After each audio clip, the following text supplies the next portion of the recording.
Oh, what's up, fam?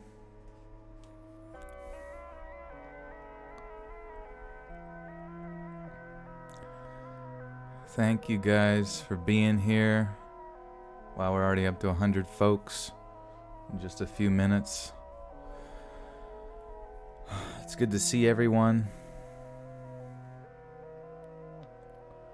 Happy to chit-chat with you all and kind of update everyone with what's popping. What's popping? Yeah, spooky season is upon us. Has descended upon us. The Goosebumps theme. Dun dun dun dun dun dun.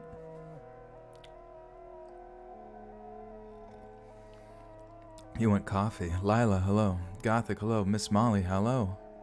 Everybody's here. Hello, fellow No Pants Butter Socks cult. Naruto Ninetails with the $2. Thank you, my friend.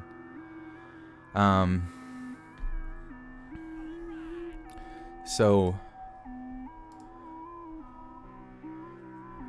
basically, I'll keep everybody updated as we go, but if you are interested in seeing what the charity stream is about, I'm not going to go into too much detail here on the actual stream, but down in the description below there is information on the GoFundMe page where you can also donate directly. But basically, all the donations that are received here today, we're going to keep a tally, and I can check afterwards based on the data that YouTube provides, you know. I'm going to take those donations, and I will match those donations with my own, you know, therefore doubling it, and then donating that to the GoFundMe. So that's the plan. We did that before. Thank you, Gothic, for linking that. Yeah, it's something that it's a dear friend of mine, another narrator here on YouTube. We became really tight over the past couple months, for sure. You know, sometimes tragedy strikes when you least expect it. And this has just really hit close to home for me, so I just really wanted to try and utilize this platform to do a service for our good friend.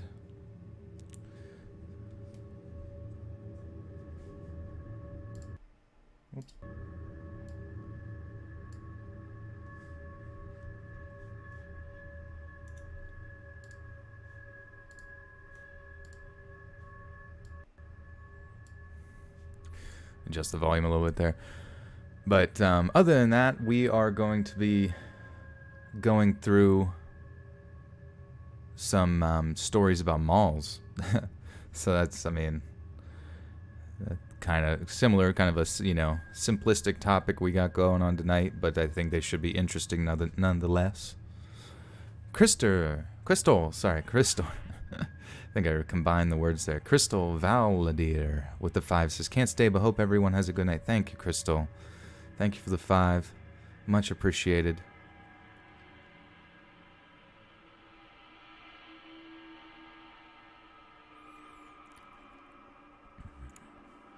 But yeah, happy October to everyone. Hope everyone's doing well.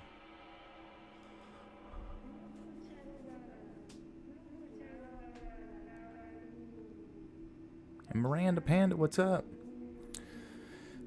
Dolly Reynolds Dolce, what was her channel? I'm not sure what that question is, but yeah, happy spooky month, Morning. Good to see you here. Maybe you can keep track if you're going to be sticking around. I think last time you had kept track of the total number. Made it a little bit easier to count it up at the end, but would be much appreciated. Dwight Schrute thought it was November.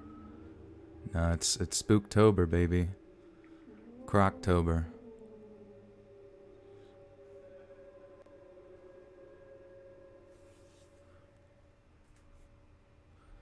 I'm just downing some tea here. You thought the voice in the background was in my house. Yeah, I've never heard this song before. It kind of freaked me out too.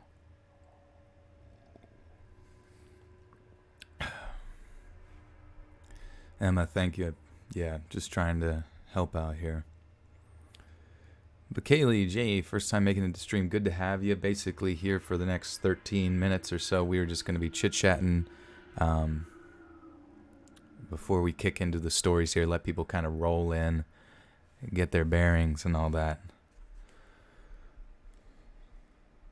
Natalia with the 30 buckaroonies. Thank you, Natalia. Says hugs, prayers, and all the support. Thank you. Thank you, Nat. Thank you. I really appreciate that. Nina S. with the 550. Says, I don't have much, but I think everything helps. No, you're absolutely right. Everything really, really does help. Thank you. Casey, we're alien with the 5. We got a lot of big donations coming in here. Thank you, Casey. Violet Eyes with the 5 says, it's not much, but I hope this helps. Ripple by the Grateful Dead. My heart's with you. Drink water and please try to rest. You're absolutely right. Thank you so much, Violet. Honestly, every little thing really, really does help. And it's going to be going directly to the GoFundMe to assist right where we can. And I think this is just another way to just show that the community, this is one of the best communities here on YouTube to try and come together and be the best we can for each other. Jamie, thank you so much. It's a $100 donation. She says, Jensen and his family are in our thoughts and prayers. Sam couldn't get her PayPal to work, so this is from the both of us. Well, thank you to both of you guys, Sam and Jamie. You guys are incredibly kind. And like I said, guys, thank you so much. We're going to try to match this at the end of the stream, and we're just going to be sending a lot of love and prayers for Jensen and his family.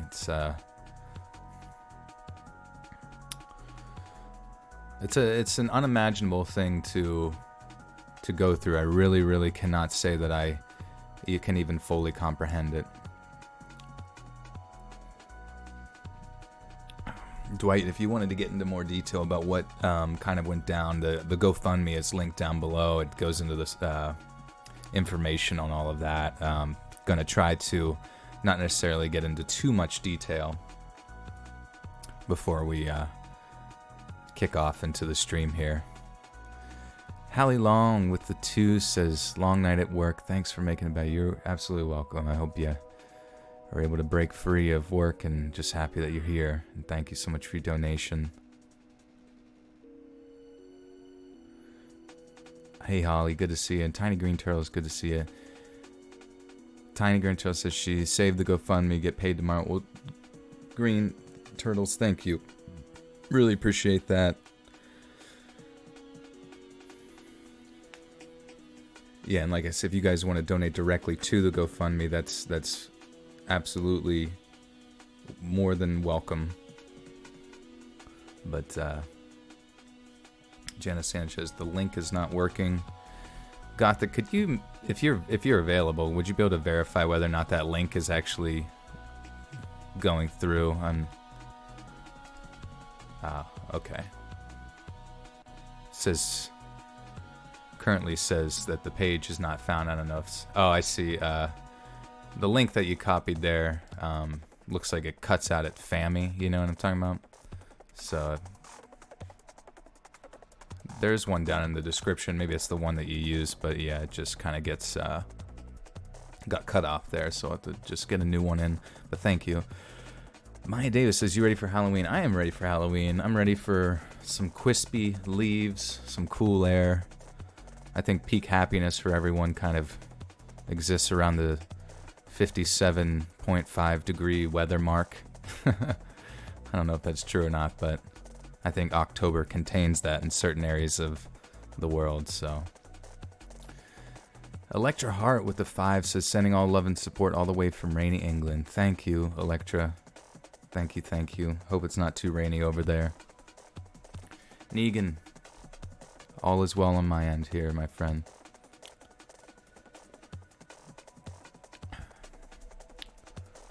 Relaskis with the 15 says, love and prayers.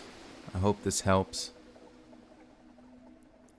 Thank you so much. It really does. Every little thing helps, guys. And, tragedies like these, I think the most difficult aspect is the fact that you can't really foresee them coming, and then also the sort of financial consequences that, are encompassed in that. And the difficult part, obviously, we can show our love and support. We can't bring somebody back, but we can demonstrate objectively through things like this, through donations, just that together as a community, we can join together and make amazing things happen for people's lives, to at least take a small amount of that burden off of somebody. And I think that in itself really speaks volumes for just how much love is in this community, which is really great. Electra Hart again with the 5 says, sending all my love and support all the way from Rainy. Oh, it must have showed up twice, unless you donated twice, but thank you. Valeria Martel with the 5 says, going through a rough one myself, just spreading love, domino effect of love and light to all. Thank you, Valeria. I absolutely believe in that. I believe if you demonstrate that kindness to one person, it does create a ripple effect, just to show people, just like even you look at children, whenever they see the way that someone treats a family member, or when they see the way someone treats another person in the community, or the example you demonstrate to the way you treat, the environment or animals and all that kind of thing. I think that extends into adulthood, and when people see kindness around them, they want to. It's contagious. It really, really is contagious to spread that kindness. So thank you. Kiana C with the 5 says, heartbreaking, praying for the family. Thank you. Yeah, prayers are really appreciated. I mean, that's truly something that kind of gets forgotten about. I mean, obviously belief systems are different for everyone, but there's a lot of, I read a lot of paranormal stuff on this channel. We kind of dig into that a little bit. It's usually relatively lighthearted. We don't get into super hyper specific things, but those are more than welcome, because in times of loss like that, sometimes besides turning to each other, turning to considering our spiritual self is really important, I believe.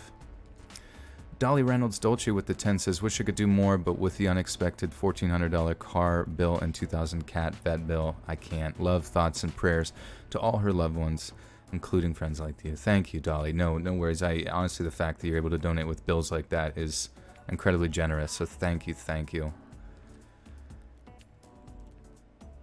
And Bubs with the $5 says, it seems everyone is sharing in rough times. The sun may not shine forever, but at least we can shine together. I totally agree.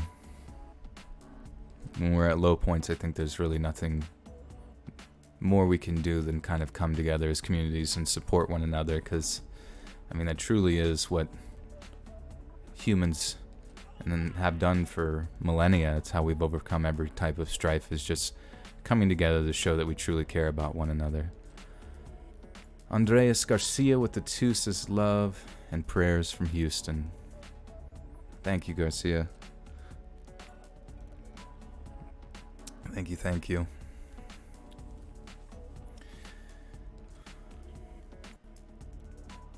Kimberly, no problem. Yeah, been having some issues with connection at times.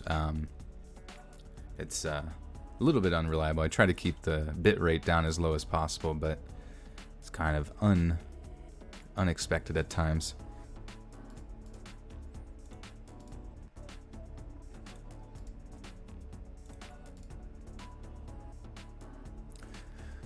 Another 4 minutes here before we kick into some stories. Thanks for being here. And if you haven't already, be sure to click that like button. It kind of lets YouTube know, from what I've heard, that you guys are here for the stream for good reason, and it will try to share that with more subscribers to be alerted of what's going on here. Maybe they will be more than happy to join. Timothy Scully with the 2 says, I'm kind of broke myself. Hope this helps. Absolutely, honestly, every little bit helps, so no problems. I mean, the fact that you guys are generous enough to bring that from that kind of financial standpoint is incredibly kind, so really appreciate it.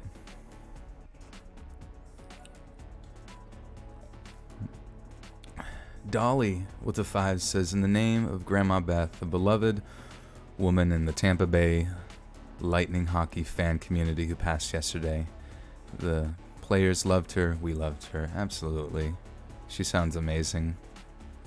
I really enjoy, older women who support sporting communities. They're just, the amount of passion that they have and support that they give is, you just really feel that love. It's amazing. I remember seeing in some of the football documentaries, like the NFL film stuff, they, some of the older fans who were just enamored by people like Tony Romo and stuff like that. It was really cute to watch. His Eminence with the 20 buckaroonies says, may the family of Maria Martinez heal swiftly. Absolutely. Honestly, this cannot imagine. I really, really can't. It's still very surreal to me, even just hearing it from an outsider. But sometimes you just got to really take these opportunities as they present themselves to. I'm really thankful to have a platform like YouTube to be able to support others. That's something that it's I don't want to take it for granted, I suppose.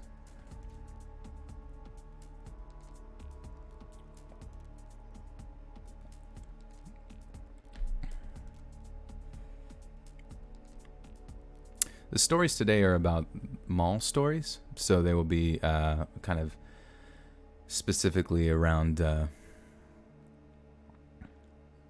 just stories that take place in a mall, I suppose. You've never had Chef Boyardee. Oh my God, you're missing out.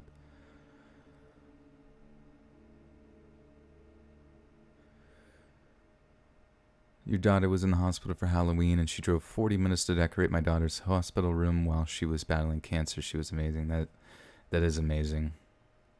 That's a lot of sacrifice coming through on people, and just demonstrating that in life sometimes I feel like the best things that give us the most satisfaction is not necessarily serving ourselves, but serving others.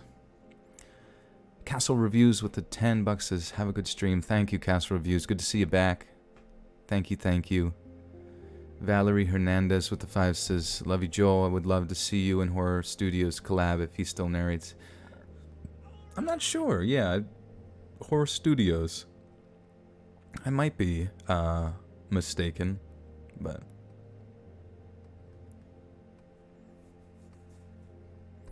yeah, hopefully Paul Blart will be in some of these stories, written by Kevin James. Summer, thank you so much for that. Appreciate it. Wolves fan, this is actually my second charity stream. The first one, you said you should do a charity live stream for Mr. Extreme's mom. Well, actually, a couple weeks ago, maybe a month or more ago, we actually did do a charity stream for Mr. Extreme's mom. But yeah, thank you for the heads up. If there's any other ones that kind of come to mind, I really enjoy these. I really, am so thankful for you guys kind of rallying around people and supporting them. So, Emma, what's going on with the 50 biggies? Says times like this really make you realize how short life is, and not to take anything for granted. Sending love and good energy to Jensen and his family, EXO.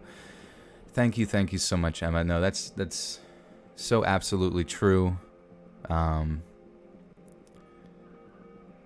It's so true. I mean, whenever you hear about tragedies like these, you just realize how fast life can can leave in like a blink of an eye, and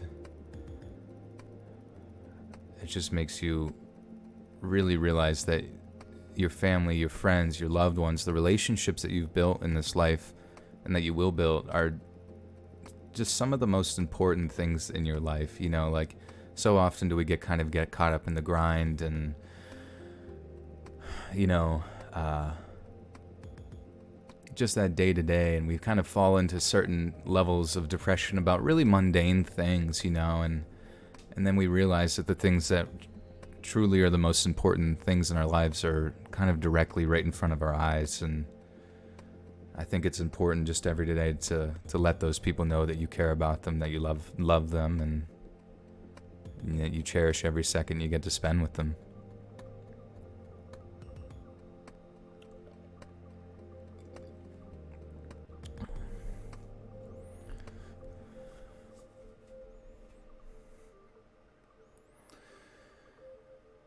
But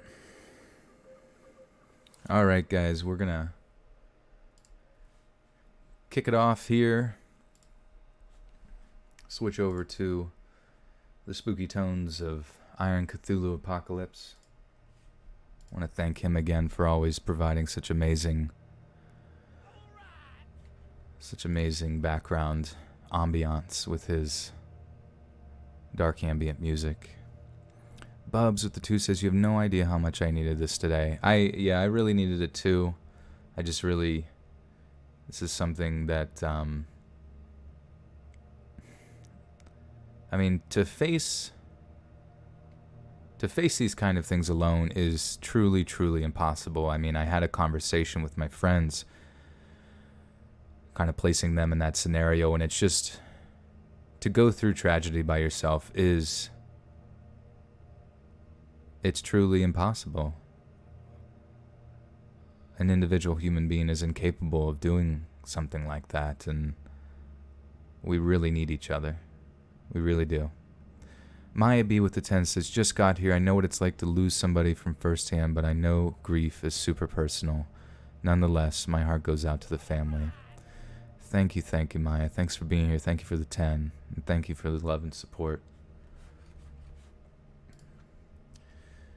Got a new background graphic here for the month of October from our good friend Robin Mikalsen. He's got me carving out some pumpkins, kind of listing my social media on the screen. Also on the top right, if you have a story, you can submit it to reddit.com/letsreadofficial. And then in the background, on the left side, where you'll see the notifications for different things, you'll also be able to see different fan art that people have done for the channel. And I think that's so cool. So thank you, Robin. Jake, if anybody has any questions, like I said, it's probably not best to kind of discuss those things kind of directly here, but to check in on the linked in the description below. The GoFundMe page will go into some more detail with that, or speak about it privately. But thank you so much for being here and being kind and respectful throughout all of this, because it's definitely needed.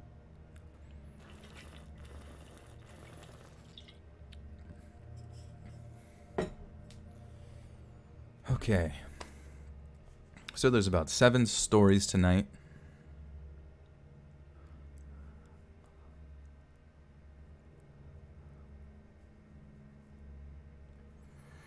JL's Urban Survivalist. It's okay. Just good to have you here. And honestly, those things are just as valuable in my eyes, honestly.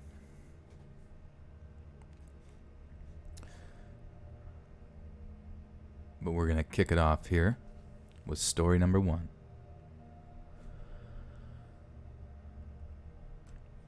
Just out of college, and despite having a degree, it was almost impossible for me to get a job. Day after day, week after week, I sent out my resume to every game developer and computer company in the country, and a few in Europe and Asia. 6 months into this, my money was running very low.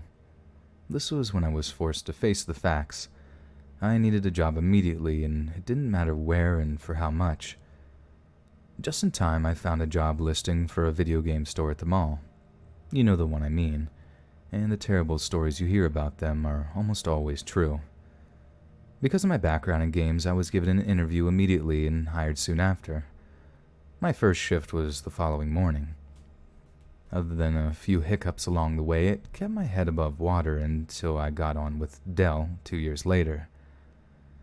The meat of the facts began just before my second year was about to start. Because of the high turnover, I was made an assistant manager by month 9. None of my shifts were evenings, so I was tasked with keeping the younger employees in line, a job I never really took seriously since I was only a few years older than they were. I didn't care how they acted as long as they did their job. Around this time, a girl was hired that could have been my undoing. The second I saw her, I knew she would be a problem. However, it wasn't just her that was the source of trouble. Her supus... Akron 1010 with the $10 says best wishes to Jensen and his family during this difficult time. Thank you, Akron. Thank you. It means a lot, honestly.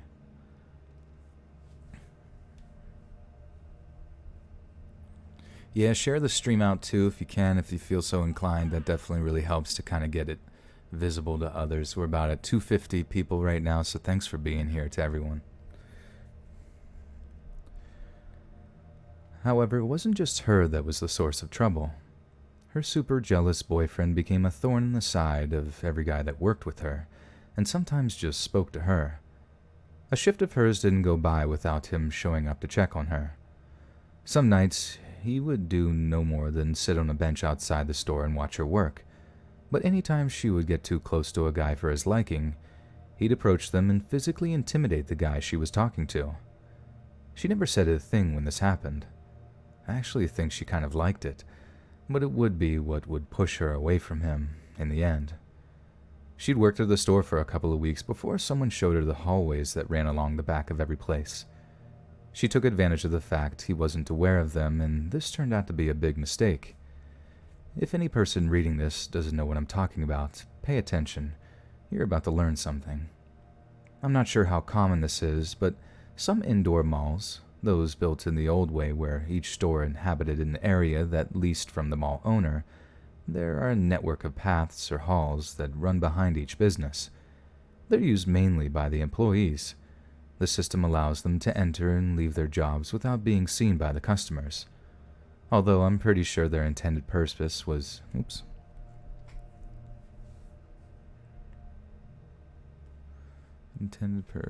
where was I? Janitor. Oh. What's my favorite holiday? Oh man, I mean Halloween is definitely up there because it's kind of a no-pressure holiday where it's just like you just get to enjoy it how you might and no worries about like buying presents and seeing family or whatever. But I really, this is the holiday season right here. I mean, I love Thanksgiving. I love Christmas. It's good stuff. I love eating. I love to eat. The system allows them to enter and leave their jobs without being seen by the customers. Although I'm pretty sure their intended purpose was to give janitorial staff an uncluttered pathway to maintain the spaces. That being said, in all my time at that job, I only saw a member of the cleaning staff a handful of times. Most of those times, they were sneaking a cigarette rather than working. Luckily, we could still smoke inside the building back then. No one said anything to the office if they caught you, probably because they were doing the same thing on their breaks. If we are all on the same page now, I'll get to the real story. Like I said, his jealousy, no matter how it turned her on, was at the same time pushing her away. On her breaks, she'd often sneak out the back and disappear for a while. Where she went, I had no idea or really cared. The boyfriend took forever to catch on, but when he did, he was super angry. She continued this routine for a few months, and just one day, she never came back to the store. I didn't attach any importance to this. It was during the holidays and work was a nightmare. It wasn't uncommon for employees to go on break after an especially hectic rush and not return. The turnover was simply that bad. Things got a bit more interesting about 4 or 5 days later. The police showed up and had some questions about her disappearance. I was like, disappearance? What's going on here? They then informed me that she had been reported missing the day after she bailed on work by her parents. She had never made it home, and they thought we may know something. The crazy thing was that when they visited her boyfriend's place to see if she was there, in addition to him not being there, after some digging, they learned that nobody had seen either of them for about a week. I was clicked to make... Oops. Asherella with the 5 says, there is a time for love and laughter. The days will pass like summer storms. The winter wind will follow after. But there is love, and love is warm.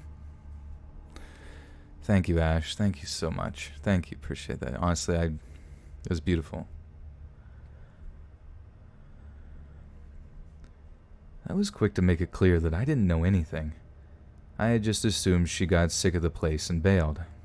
I guess they were happy with that. Never heard from them again. Time passed, and the situation around her almost faded completely from my mind, until something really big in February happened and brought it back into crystal clarity.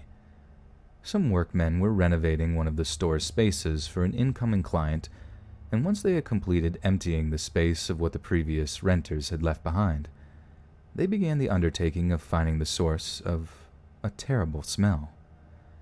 Initially, it had been inferred that the smell was emanating from some old food products left behind in the space, but even after the clearing, the stink remained. The next theory was that an animal like a rat had died in the wall. It had happened before. So, before they went to the extreme of busting holes in the walls to find the source of the smell, they went next door to the adjoining space that was also empty and had been for some time. They spent close to an hour sifting through tons of old displays and leftover building materials. It turned out that the mall had been using this space for years as storage, and the place was a mess. The 2 guys tasked with doing this were about to say forget it, when one of them stumbled upon the source of the stink, and it definitely wasn't a rat. Someone had taken a large piece of plywood and put it over a tiny little closet, thus making it invisible. The guy had caught on that the smell grew worse as he got closer to this board, so he pushed aside the heavy display rack holding the board against the wall, and as soon as he pulled back the board, he found what was causing it. The semi-mummified body of what looked like a female was lying on the floor facing the wall. It appeared the arid and dry Arizona heat had preserved the corpse and suppressed decomposition. Jesus Christ, holy crap. That's scary. When you're reading a story and you scare yourself. Mornidas, we're at $372.88 donated so far. Let's get up to 400. Thank you, Mornidas, for keeping track of that, and that's huge, guys. Honestly. Seriously, seriously amazing. It appeared the arid and dry Arizona heat had preserved the corpse and suppressed decomposition. This had to have been why it wasn't stinking up the entire mall and managed to remain hidden for so long. Naturally, the mall was alive with talk of who the body could possibly belong to. Numbers of people had just stopped coming to work one day or skipped out during their lunch. We'd gone through at least 15 people in the last year ourselves. When the answer came, no one could have guessed who it was. Early one morning, I was awakened by my manager with the news that Becky Morrison was the person they found in the empty store. My only answer was, "Who?" He reminded me that she was the girl with the crazy, jealous boyfriend that had disappeared just before Christmas. I hung up and went back to sleep. When I returned from my shift that night, it was the only thing anyone could talk about. The next question asked was, who did it? The overall favorite was the crazy boyfriend. Everyone knew by now that he had disappeared just after her, and considering his body wasn't found alongside hers, it was a fair assumption. He was most definitely nuts. It made sense. The story took a whole new angle just a couple of weeks after she was identified. An article was published in the paper discussing a possible new motive behind this. The police had recently received information that Becky had been missing around. Oh, whoops.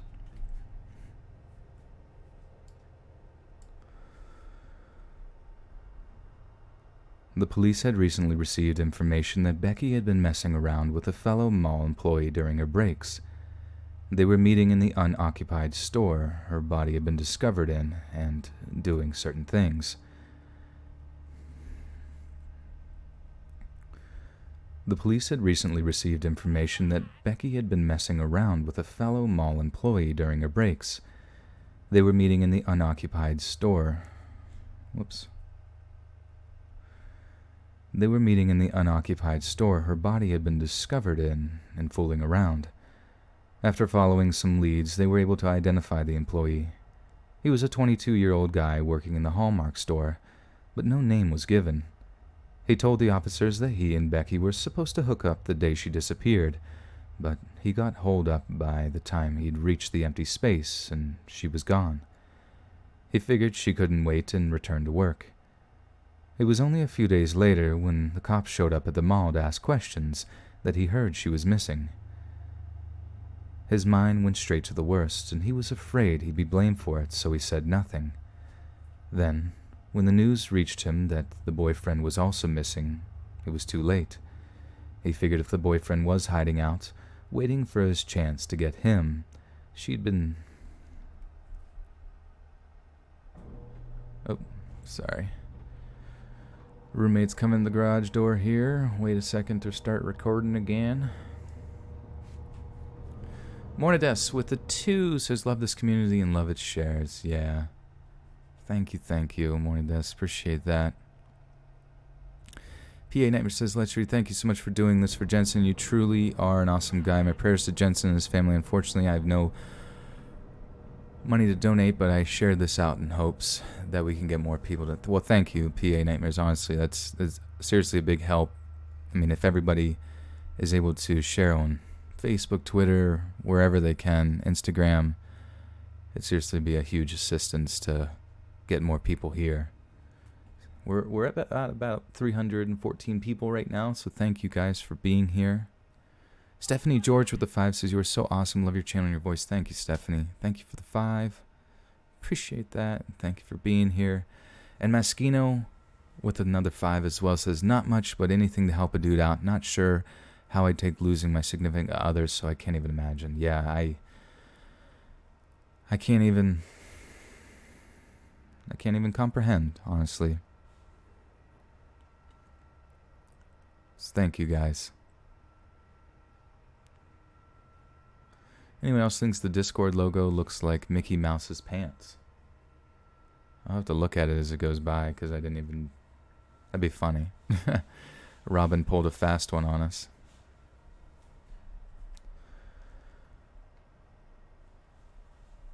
He figured if the boyfriend was hiding out, waiting for his chance to get him, it was best for him to say nothing, just on the off chance he didn't know for sure who the guy was.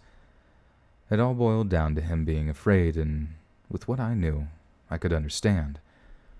What nobody knew, and still probably doesn't, is that her and I had a thing for a short while, too. It wasn't long, but once is all it takes. I was the person who told her about the back hallways, after all. We slipped out there a few times to mess around. Fortunately, we never got busted. When she moved on to the next guy, I wasn't hurt. I knew she had a boyfriend anyway. Now you know why I had to act as if though I didn't care about her. We figured it was the safest thing for the both of us. Turns out we were right. I was overjoyed no one knew about this. If dude was crazy enough to strangle her for cheating. I was overjoyed no one knew about us. If the dude was crazy enough to strangle her for cheating, which seemed to be the reason, he would no doubt come after the dude she was with. I felt sorry for the Hallmark guy. It wouldn't take much mental math to figure out who he was, if he didn't already know, and since they still haven't found him to this day, the fear of her boyfriend popping up out of nowhere and putting some holes in him must have been real strong. I know I was looking over my shoulder for several years after. The police have this theory that he may have ended his life not long after. There hadn't been any activity on his bank account or card for years, and I still wasn't taking any chances. 9 years later, a week doesn't go by that I don't think about her. An outsider may have seen her as an easy girl, but I still don't think of her that way. It struck me that she was just looking for a guy that would treat her well and commit to her for the long term without being psychotic about it. She was genuinely a good person, and certainly didn't deserve the end she had, but then again, I can't think of very many that do. Crizia with the 20 Canadian maple syrup buckaroonies. Thank you, Crizia. Thank you. Huge. And Samantha with the $3 says, not much. Hope it helps his family. It really does. Hey, Jensen. Hey, guys. I want to thank you so much for what you're doing, Joel, and for all the donations the Buttersock Army has done. Absolutely, Jensen. We're at about $407.88 right now, and I'm going to match that at the end, whatever amount we get to. So I really, really hope that can help, and I just appreciate you being here. And we love you. We really do. We're here for you.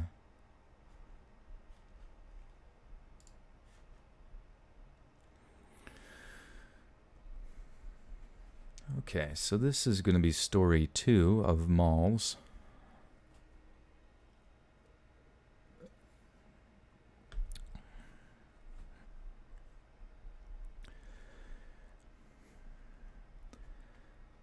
The week leading up to the Christmas holiday, my family, consisting of one son, a daughter, my wife, and myself, took a last-minute trip to a small outlet mall-type place about 20 miles away from our home.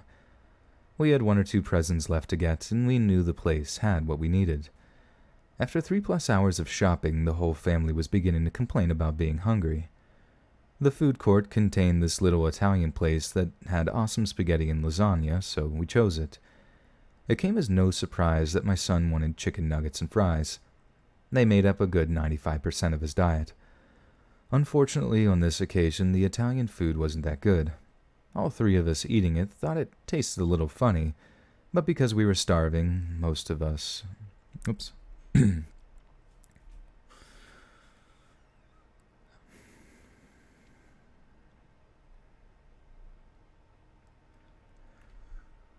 All 3 of us eating it thought it tasted a little funny, but because we were starving, most of it was eaten. My son, on the other hand, was pleased with his and had me wishing I would have just chosen Chick-fil-A too.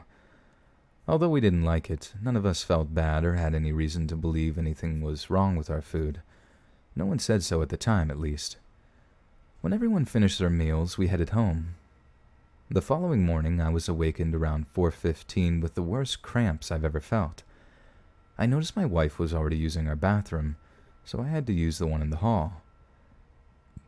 The next hour was torture, consisting of vomiting and diarrhea on levels to the point of unknown. In between explosions, I could hear the sounds of my wife suffering through the paper-thin walls.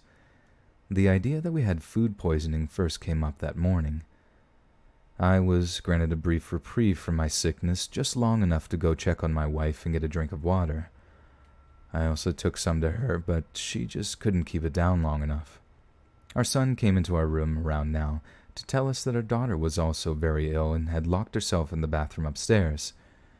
His only concern was that he had nowhere to go to the bathroom. I told him to be considerate of others and stop being such a brat. If he needed to go so bad, he could go in the backyard. It was one of the few benefits of being a man, I suppose. I was planning on saying something else, but the cramps started again, so I had to run back to the bathroom. The whole time I was stuck in that place, the only thing I could think of was, why didn't I go to Chick-fil-A? Oops, sorry. Roommate's getting a shower. Mike's going to pick it up if I keep reading, so.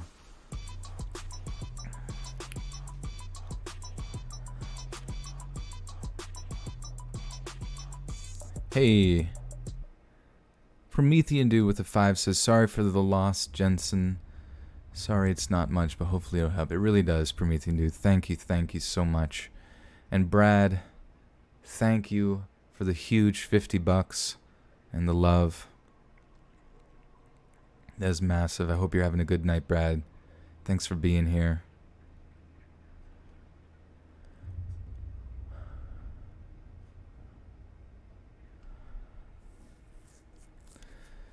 Bell, thank you. Bell Street 1, thank you. Yeah, the GoFundMe, yep, is located either on screen or down in the description. And I'm going to check again to see if that, just make sure that link I posted was correct. Yep, that goes there. So that works. We're at $462.87. That's amazing. Thank you, guys. Creepy Clown Girl with the 5 says, my heart and prayers go out to Jensen and the family. I'm so sorry for your loss. My deepest sympathy and condolences. Thank you, Creepy Clown Girl, for the 5. Thank you, thank you. Spooky shower ASMR. Yeah, I know. I've actually thought that before whenever someone is showering. I'm like, oh, I can hear it through the walls, and it actually sounds kind of cool. I wonder if I should do like an ASMR video of someone showering through the walls. But then I'm like, I guess that's kind of creepy, maybe. But whatever. ASMR is creepy in general, so... I love hearing you eating a banana.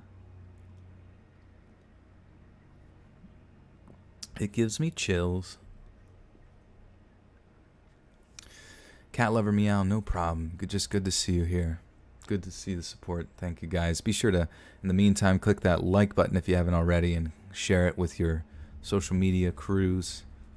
Sherry Scour stories, yeah. Scary shower stories would be good. Emma, it absolutely does.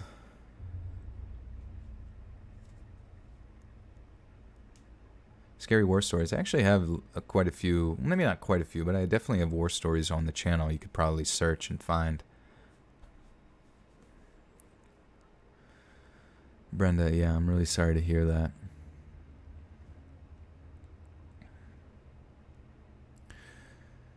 Number 11 teen. ASMR started on Pornhub? Interesting. I did not know that. The more you know, the secrets of ASMR. There's some weird shit sometimes. Like, I've definitely seen a lot of ASMR girls who literally are just sucking on a banana. Or like the one, I mean, you know, it's great what they're doing, I guess. I don't fucking know. But the one girl has like that microphone that has ears on it for stereo effect or whatever. And she's just sucking on the ears. And I'm like, first off, why do I have a boner? Second, that's freaking weird, you know? It's just strange. Samantha, how did you know I was listening to yesterday's video while in the shower earlier? I don't know. I guess I'm psycho.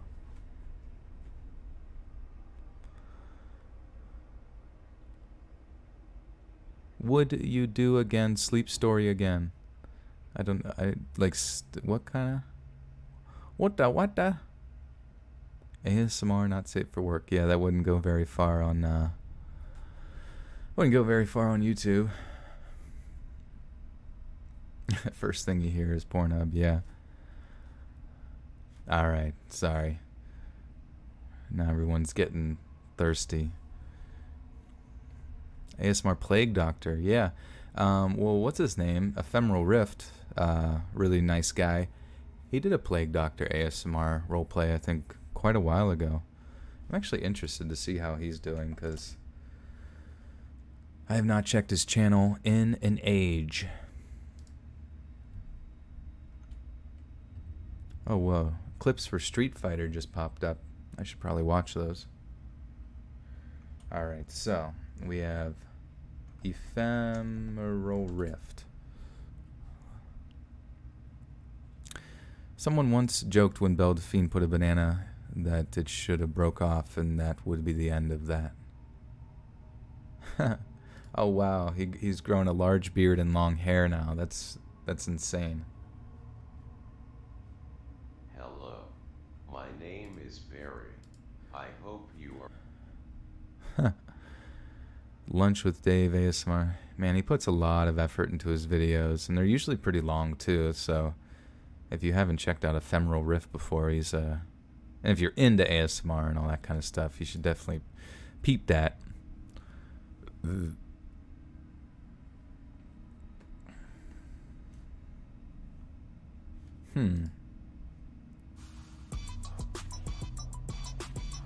Oh.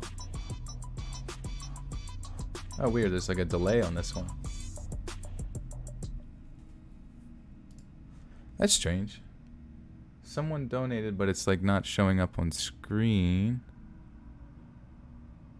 Let me check real quick. Bar Jensen.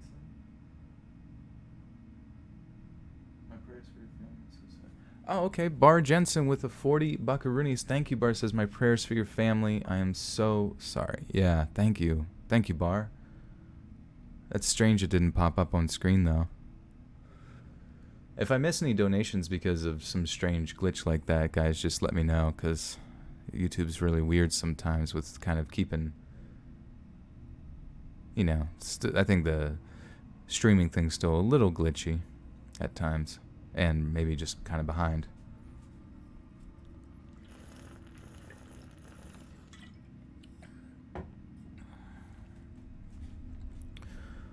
Okay.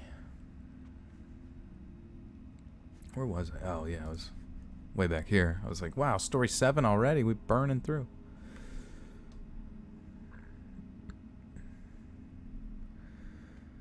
The whole time I was stuck in that place, the only thing I could think of was, why didn't I go to Chick-fil-A instead? I thought about it, but I knew my girls wanted Italian, so we went there. I catch myself doing that a lot.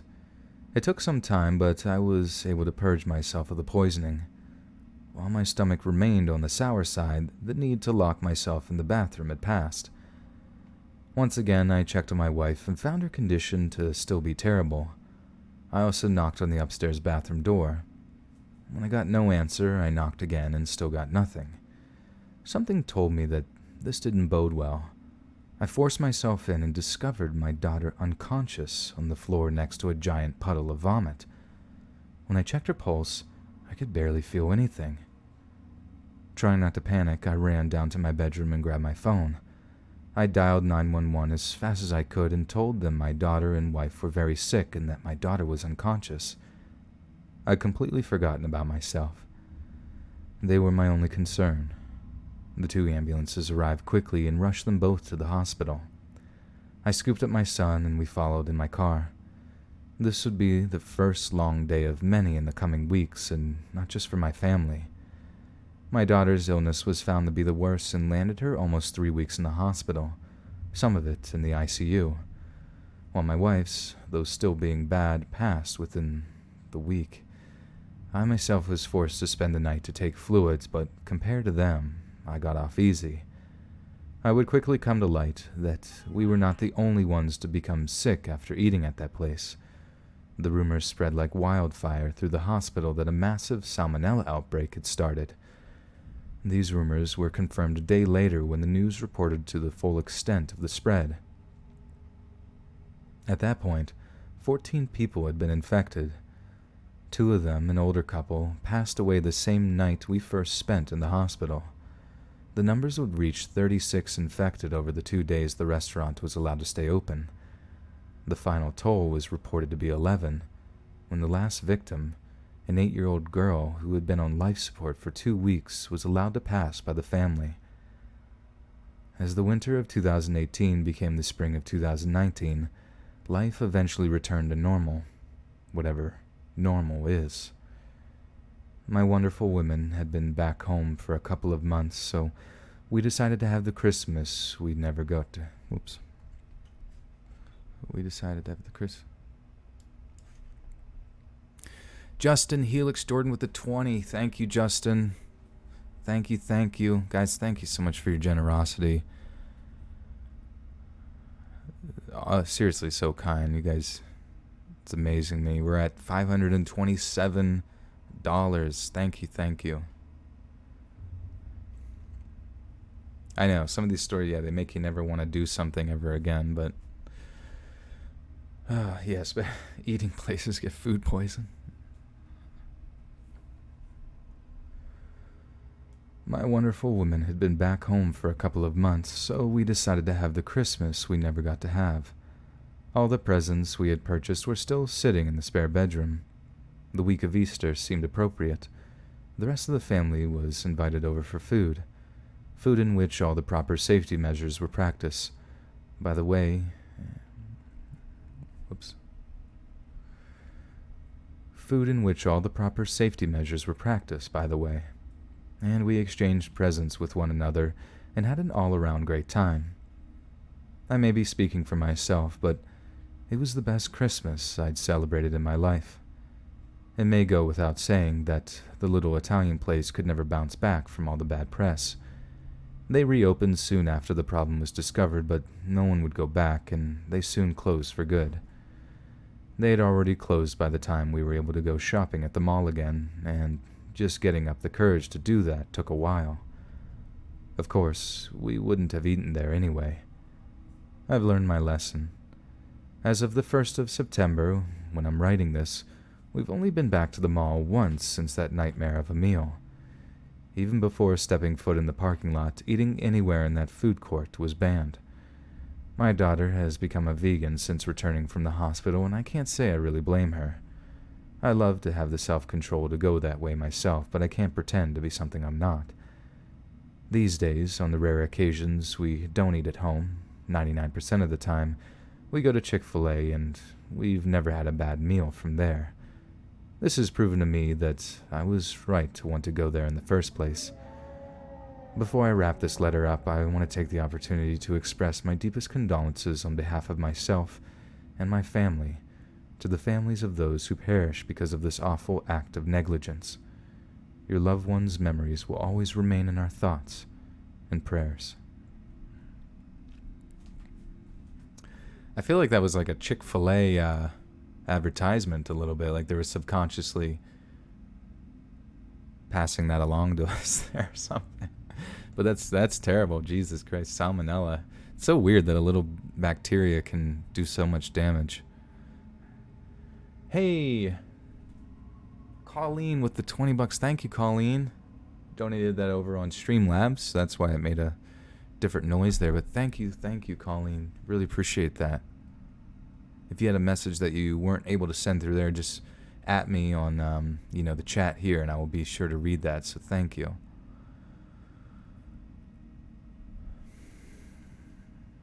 Yeah. Mornadesh, you're absolutely right. Yeah. She says, also just want to say that someone who has lost a family member much in the same way Jensen has, it's an awful thing, so abrupt and sudden. It generally warms my heart how we have all come together. I really agree. Honestly, I really, really do agree. It's amazing to just see how incredibly kind-hearted you guys are. Jamie, yeah, this is a Chick-fil-A sponsored stream. Oh, geez. No, it's not. I don't know why that guy talked about Chick-fil-A so much. He just really must have had it on his mind.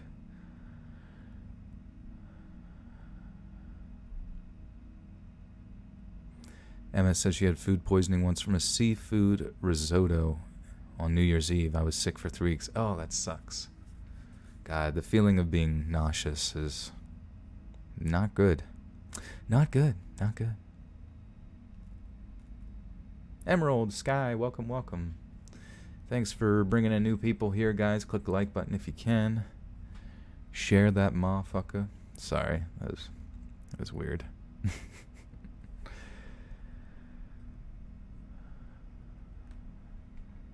I've wrestled back and forth with whatever I should share. Whoops. Let me just lube the lips real quick.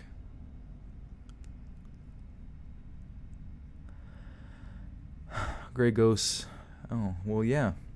I'm glad we can take you away from that for a little while. The horror community stands together.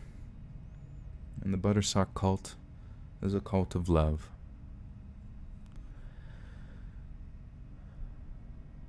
I wrestled back and forth with whether I should share this story. Amy had been my best friend since kindergarten, and I would never want to do something that would have hurt her, but the fact is, her repeated bad choices put her in the place she ended up in. The local press has done their best to create a picture that isn't true. She is far from the good girl that had painted her.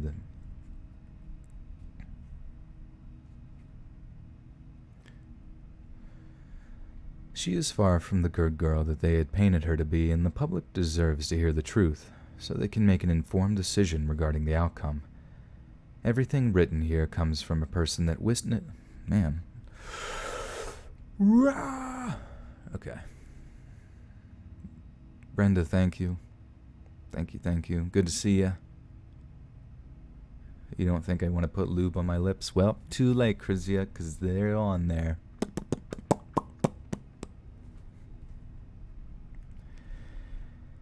Everything written here comes from a person that witnessed her actions firsthand and was present at the time the crime was committed. My part in it was negligible, and I have been punished for it. Anyone who says... What's wrong with me? Anyone who says I have betrayed her by testifying against her, I say, in fact, if it was her who betrayed her friend by doing... What? I can't read this for some reason. Why am I so bad? Anyone who says I have betrayed her by testifying against her, I say, in fact, it was her who... Okay. Anyone who says I betrayed her by testifying against her, I say, in fact, it was her who betrayed her friend by doing what she did. I certainly wouldn't have participated in any of it had I known what she had planned. If that's all we need to address, I'll get to my story. Amy and I both got our jobs at American Eagle around the same time. We loved the job, and working with my best friend was the coolest. Even when we weren't scheduled together, we spent most of our shift talking on the phone. Our managers didn't really care. They spent their shifts hitting on girls in the store. They had done the same to us when we first started, but we just laughed at them. They were almost old enough to be our dads, and that's gross. We had boyfriends anyway. Spencer, my boyfriend, was a senior and the quarterback of our school's football team. Amy's guy, Neil, was, I suppose, a real bad boy, just like the kind you see in the movies. He had the motorcycle and all that kind of stuff. They fought a lot, and the worse he treated her, the more she loved him. Oops. Whoa, oh my god. Robin! What's up, Robin? How much is 500 Norwegian kroners? That's 54.8 US dollars. Thank you, Robin. My god, man. Thank you. It's good to see you guys. Like I said, Robin is one of our good friends in the Discord. Join that if you haven't already. And he also is, he edited the Mary Celeste video, made many of my thumbnails, worked on this current and all the previous graphics that go on the stream. He's an amazing man. He's an amazing Norwegian. And incredibly kind. Thank you, Robin. It's good to see you, too. Good to see you. Emerald Sky, what you're looking forward to my reaction. What reaction? Or is it? Oh, the... Yeah. Wait, what are we talking about? Casey, we're alien. Will this stream be up as a video? I keep having to bounce around. Yeah, this will be up. I have it's linked down below, and it will be linked in the playlist. It's called Streams, Live Streams. Yeah, all the newer ones should be at the top of the live stream playlist, or usually the first video to play. And you can go back through all the old ones and kind of experience that if you find them fun and interesting, you know. But thank you again, Robin. Thank you.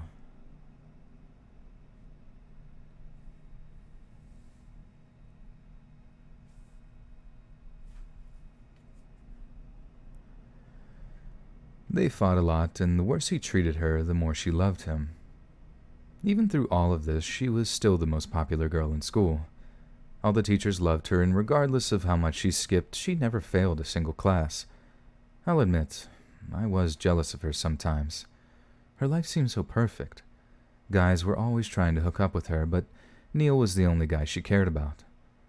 Then one day, everything began to change. Neil and Amy had gotten in another one of their 1 million fights, but this time they didn't make up, and Neil started dating another girl. Megan also worked at the mall. She was an assistant manager at Hot Topic. Amy didn't know that they were together until she saw Neil and her in the food court one night, kissing. She was super angry and confronted them. Even after Amy called Megan all sorts of terrible names, they both ignored her. Neil called her a psycho, and the two walked away. She did her best to act unhurt, but When we got back to the store and went in the back room, she started crying. This was the first I heard that she was going to hurt Megan, but I didn't take it seriously because we all say things like that when we ourselves are hurt. The next time we ran into her was on purpose. Amy had come to the store to take my break with me, and on our way back from the food court, we took the long way past Hot Topic. I wasn't stupid enough to not know she was looking for Megan. I had always had my friend's back, and this night was no different. We walked into the store and Amy spotted her.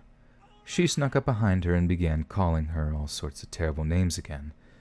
Megan had been so surprised by Amy's appearance that she couldn't fight back. Instead, she ran into the back and hid. The other girls in the store told Amy to leave, and she gladly did with a feeling that she'd won that round. I'm not sure if she realized this would cause Megan to have a strike back at her, but she did, just 3 days later when she carved the word psycho into the side of her car with a key. Amy's parents had bought her that car for her 16th birthday, and she loved it almost as much as Neil. This had to be the night she decided to do it. She was so angry that her crying had morphed into blind rage. The only thing she said was, "I'm going to teach her a lesson." Nothing worse. So now perhaps you can understand why I was surprised by what she did. A week after the keying, we sat in Amy's newly painted car waiting for Megan to come out to her. Sorry. Come out to after work. Gothic Rose with the 5 Canadians is donating on behalf to the 2 people who dislike the stream. Much love to Jensen. Thank you, Gothic. Thank you. And Melissa with the 5s. Hello, Joel. Hope everyone's having a wonderful night. I had to wake up in a few hours, but wanted to send my love. Moi, motherfucking moi. Thank you. Thank you, Melissa. Thank you, guys. It's Halloween season, baby. Fearsome, that's okay. Yeah, you know, seriously, it's take care of yourself there. This is just really trying to kind of bring the community together, not only for these donations, but specifically just to kind of bringing that positive energy together, that love, that demonstration of, Jamie's writing, Joel's on a roll and then I mess up. This is true. Jinxed me. The capital G jinx. Joshua, thanks.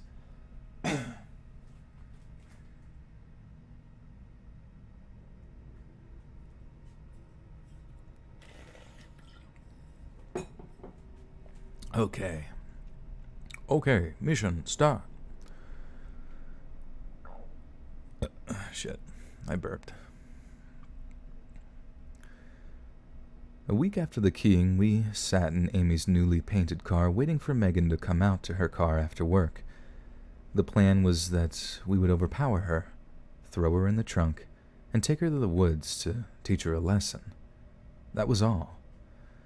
Instead, when she did come out, Amy jumped out of her car and started running toward her.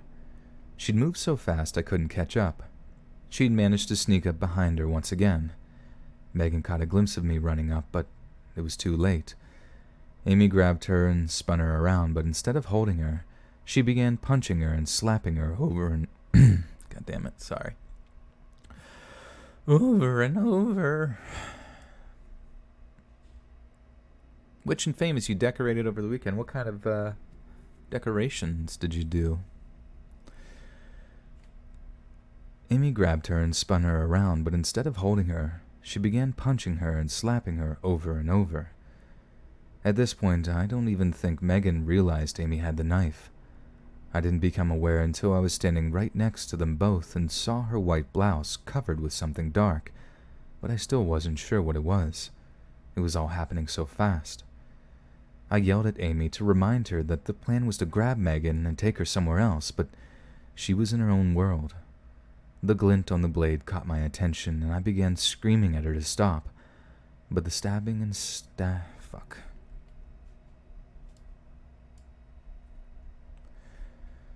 The glint on the blade caught my attention, and I began screaming at her to stop. But the stabbing and slashing continued for at least another minute, until she was too exhausted to go on.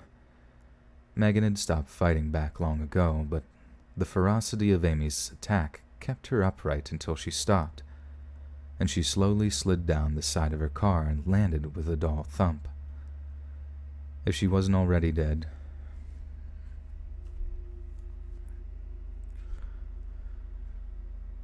if she hadn't already passed, she certainly wasn't moving. Her eyes stared blankly ahead.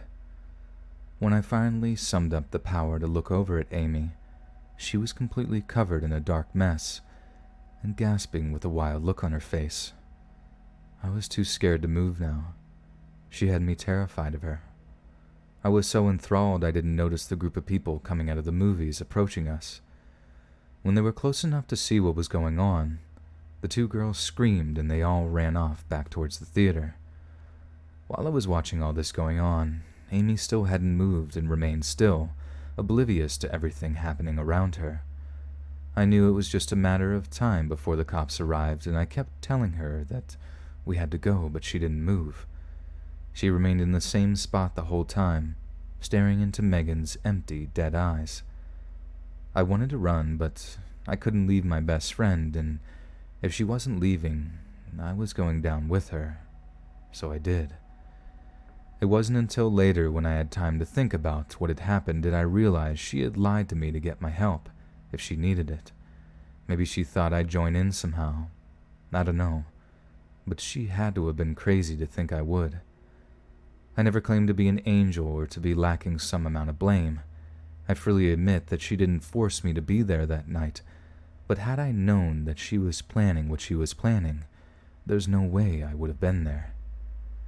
Yes, I was willing to help her beat her up, but I see a big difference between that and something so cold-blooded as this. That's why I testified against her. She took the choice away from me, and in doing so, made me an accomplice. Regardless of what I did, my just being there while she did it makes me just as bad as her according to the law. A real friend would have given me the option to say no, but she didn't. That was the night our friendship ended forever. Now that I've served my 5 years and am free, it's important to me to get... Zombie-themed decorations this year, nothing fancy. That sounds pretty cool. Now that I've served my 5 years and am free, it was important to me to get my side out, and I don't know why this sounds so awkward. Now that I've served my 5 years and am free, it was important to me to get my side out, and I have. Whether anyone believes me or not, it doesn't matter. No one who wasn't there to witness what occurred has the right to judge me or my actions. I know what happened, and that's all that matters.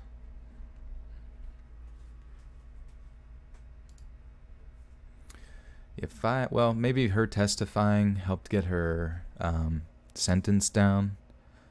But yeah, 5 years for being an accomplice or whatever it is, or some sort of legal jargon.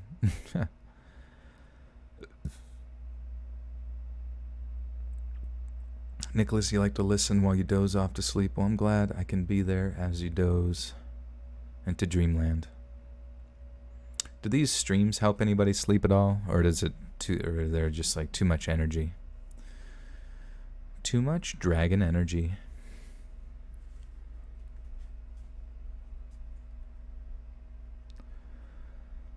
I'm not sure how common Christmas holiday thefts and robberies are in your area, but in mine, they've become a real problem. Although the numbers have dropped somewhat since our state legalized the concealed carry of firearms, there's still enough idiots with a death wish to make it a concern. Last year, I had a very close call with 2 men that could have ended in very similar circumstances.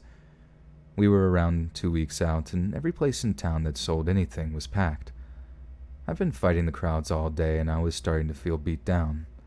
My last stop was the little Kmart at the end of the strip mall. It was nearly 10 p.m. when I got there. Even that late in the evening, the parking lot was filled.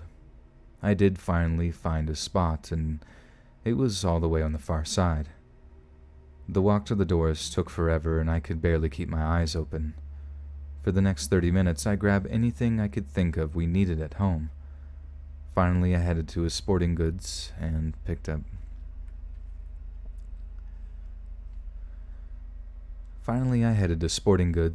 the bike I had purchased earlier for my daughter. It soon became clear that walking with a basket and a bike wasn't going to work. I left the bike with a checker and took the grueling walk to my truck. As I left the store, I noticed two guys loafing around the doors. When I made eye contact with one of them and he looked away, I had a bad feeling. There had already been multiple robberies in that same parking lot, so my mind went straight to that possibility. They did their best to look casual, but I caught them watching me more than once. I began my walk to the truck, watching them the whole time, or trying to. A quarter of the way there, one guy turned back and headed for the doors. The other continued to follow me. When I made it, I noticed the guys circling towards me. I moved as fast as possible, throwing bags in the bed, and jumped into the cab. I pulled away just in time to avoid him. It was obvious I was being stalked now. In the hour I was in the store, the parking lot had cleared out, and I and only a handful of cars were left. My safest place was going to be at the front doors, so that's where I parked. On my approach, I noticed the other guys standing near them, but I still had to park there because I had to go in and get the bike. My hope was that the cameras and chance of being seen by a shopper would dissuade them. I parked the truck and got out as fast as I could and ran inside. Odds were that the longer I took in the store... Shit, I accidentally clicked my mouse. Fuck. Pull out of the immersion there. Slowly getting sleepy.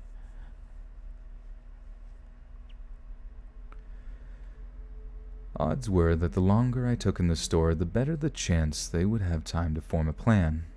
I moved as quickly as possible. I grabbed the bike and jogged it back outside. My efforts were all in vain. Just as I made it through the second set of doors, I could see both men pacing around, just a few feet away from my truck. I did the only thing I could think of. I rolled the bike between them as I ran, and they jumped out of the way just as I had hoped. This would give me the small amount of time I needed to throw the bike into the bed and get to safety of the cab and lock the door. I unfortunately misjudged how long it would take them to regroup. Before I could get the door completely open, I heard rocks crunching under someone's foot behind me, and I was forced to act in a way I'd hope I wouldn't have to. I pulled my pistol from under my shirt and pointed at the person behind me. I'd been avoiding taking things this far, even pointing a gun at someone, not to mention shooting a person is a various thing to do. I'd been avoiding taking things this far. Even pointing a gun at someone, not to mention shooting a person, is a very serious thing to do.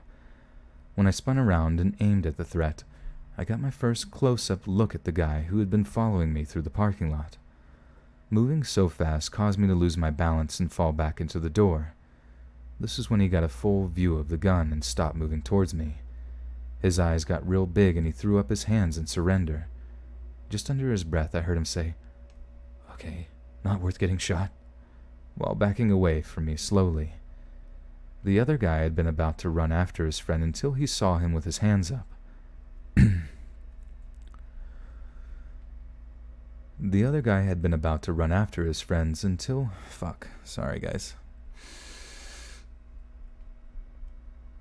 The other guy had been about to run after his friend until his saw him... What the fuck? Okay, I don't know what... The other guy had been about to run after his friend until he saw him with his hands up. Okay. The other guy had been about to run after his friend until he saw him with his hands up. I could only assume he knew what was going on because he turned and ran off. Soon his partner followed. I'm glad he was focused on the gun, not my shaking hand holding it. Or maybe he did, and this made him even more scared. I sat in the truck for a minute and caught my breath before I headed home. The tired feeling I'd had just an hour before was gone. It took at least 3 hours to relax enough so I could sleep. On the drive home, I mulled it over in my mind if I should call the police, but I eventually chose not to. No one had been hurt, and I got away with my presence. The duo must have gotten frightened off for the remainder of the holiday. I didn't hear of any more robberies or car break-ins.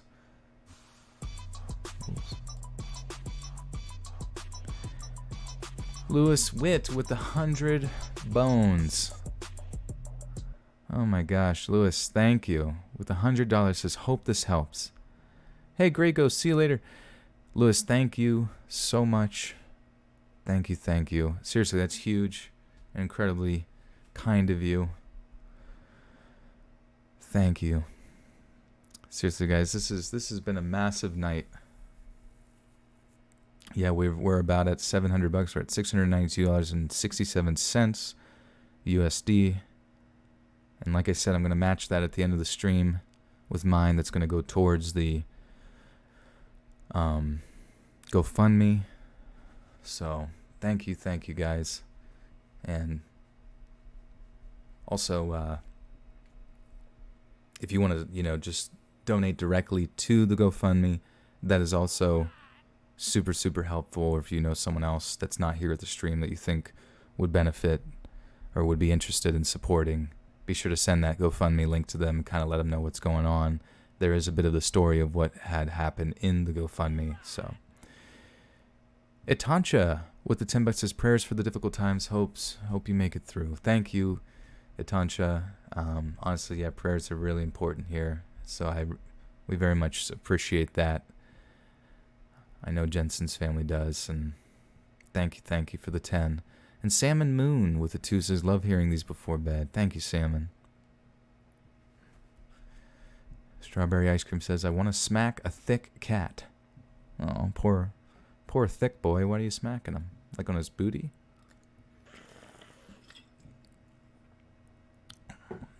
Emily Leisure, if you want to kind of get updated on what's going on, down in the description there is a link to a GoFundMe that the charity stream is for, and kind of get a better idea of what's going on. I did not want to kind of dig in too deep to that because I'm kind of a third party reporting in, and I just wanted to, don't want to speculate too much on the details there. But thank you for being here, everybody. Click that like button if you haven't already. We're almost done with the 4th story here. We got 3 more after this. Wolf's saying, you got a thick cat? Heck yeah. Don't let him smack it. Oh, I was still recording that whole time. Shit. Jeez. That duo must have gotten frightened off for the remainder of the holiday. I didn't hear any more robberies or car break-ins. Looking back on the incident is still a very sobering experience. When I think of how close I came to have to shoot somebody, I pause and thank God it didn't get that far. You may disagree with my actions and say no one's life is worth a couple of Christmas presents, but I say to you that the happiness of my children is worth far more. The thought of having to tell my daughter that I let 2 men take her bike without doing anything to stop them breaks my heart, and unless you're a psychopath, it would do the same to you. Wait, what? I'm confused. And unless you're a psychopath, it would do the same to you.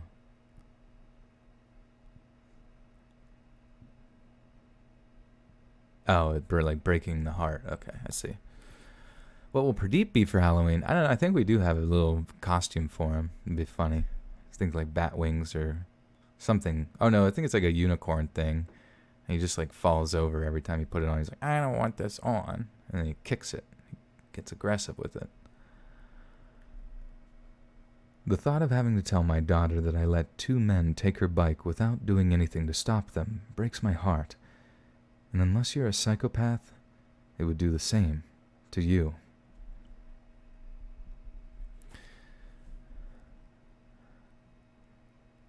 Sierra Miklarta, that's a tough name to pronounce, but thank you for the 10. Thanks for helping me sleep at night.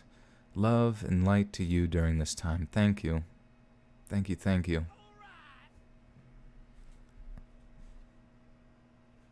So yeah, now I have multiple recordings of me talking about smacking a cat. I'll probably include that at the end if I find it. That'd be funny.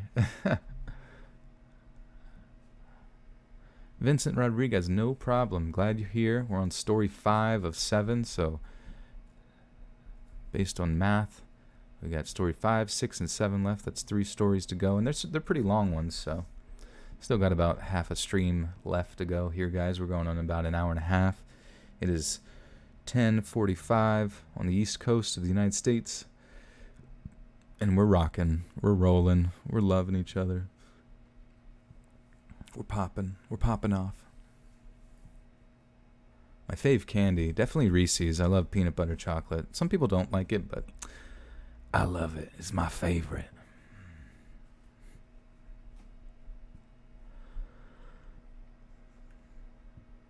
I grew up in a small city in Oklahoma with nothing much to do for kids my age. I wasn't young enough to be playing G.I. Joes in the yard, but I also wasn't old enough to drive to Tulsa to see a concert or something similar.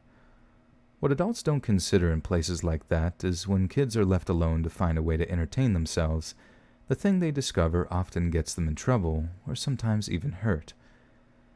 It was sometime in 1990. Myself, my brother, and his friend were bored out of our minds. We were on summer break from school and had been looking for something fun to do.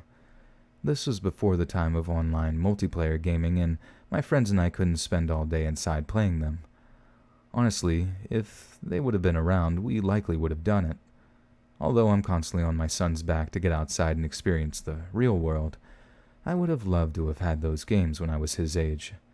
Sick of flattening pennies on the railroad tracks, we were desperate to think of something to do. We threw out ideas one at a time until my brother suggested the idea of exploring. Fuck.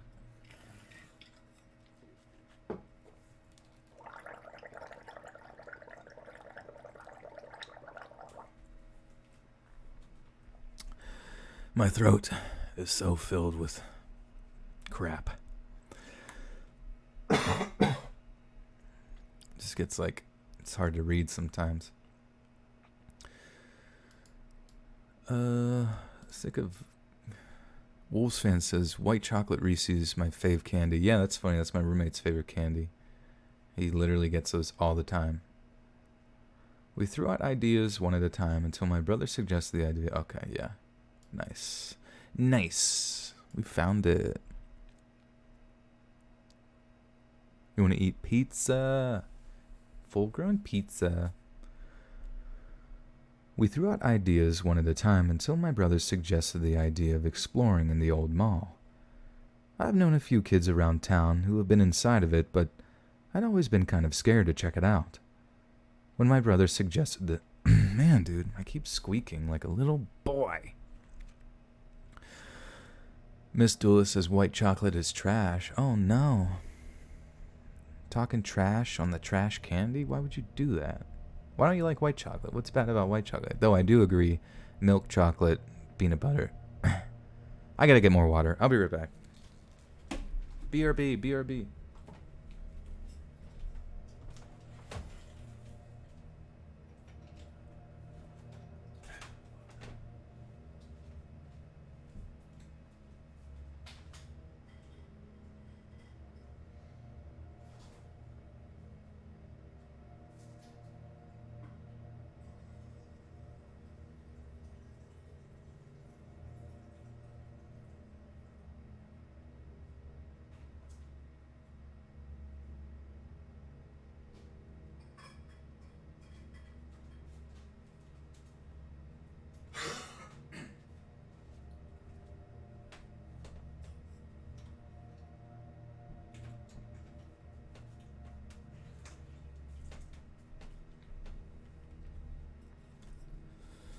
Okay.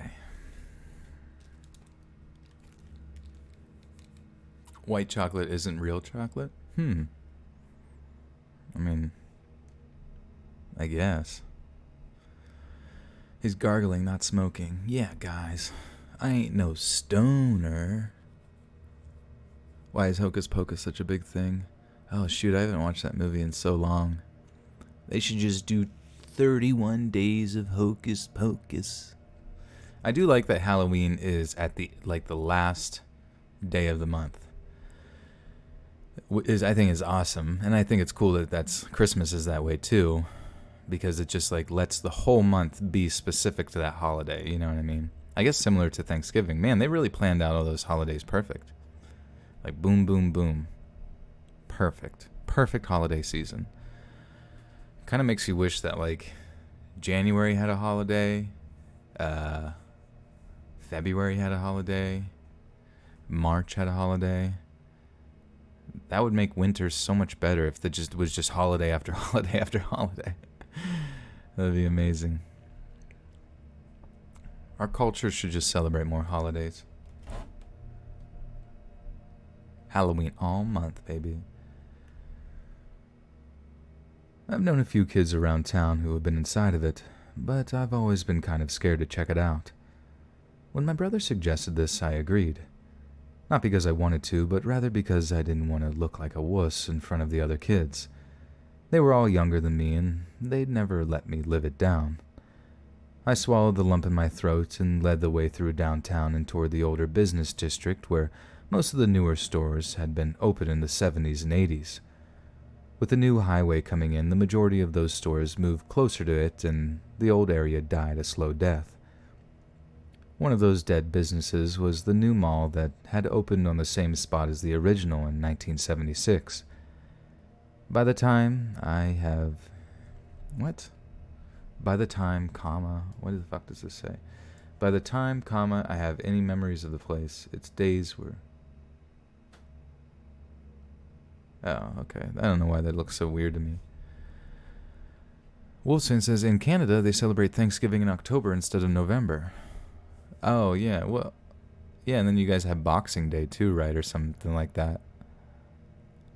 Or like something like that? What the heck? More, there's no Thanksgiving for you because I'm Welsh, but November is my birthday month anyway. Sure, it falls close to Thanksgiving anyway. It's the 18th. Oh. November 18th, eh? Well, you'll have to ask your family for a,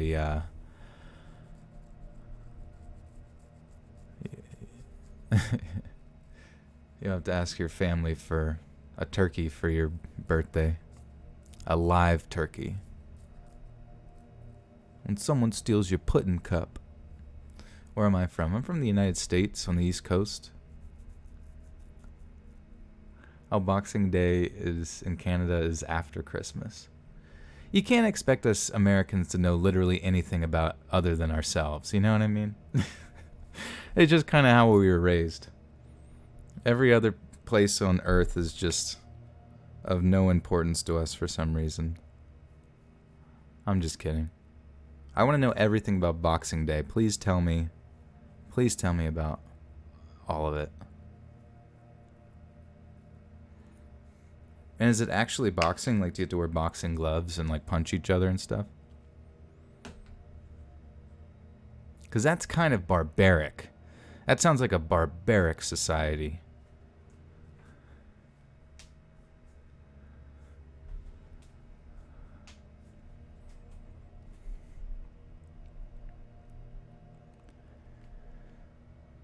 By the time I have any memories of the place, its days were already numbered.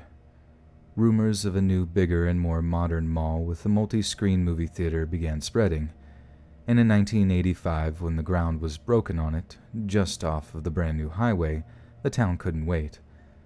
And the opening of the new mall, a year and a half later, was the final nail in its coffin. By the Christmas holidays of 1987, all the stores had moved to the new mall, and the doors were locked soon after. We did our best to make sure no one saw us walking toward the old building by taking the long way around to the back to enter. Once we had pried the boards back from the door frame, we were inside.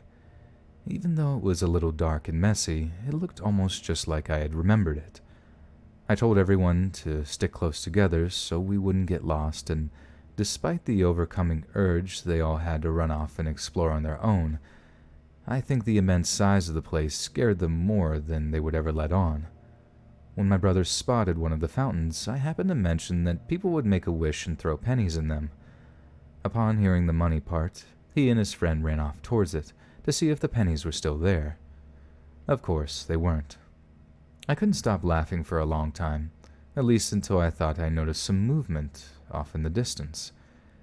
I began to get very afraid, but then a group of pigeons flushed soon after, and I could breathe again. Naturally, my brother and his friends wanted to go in that direction, so we did. Exploring turned out to not as be as cool.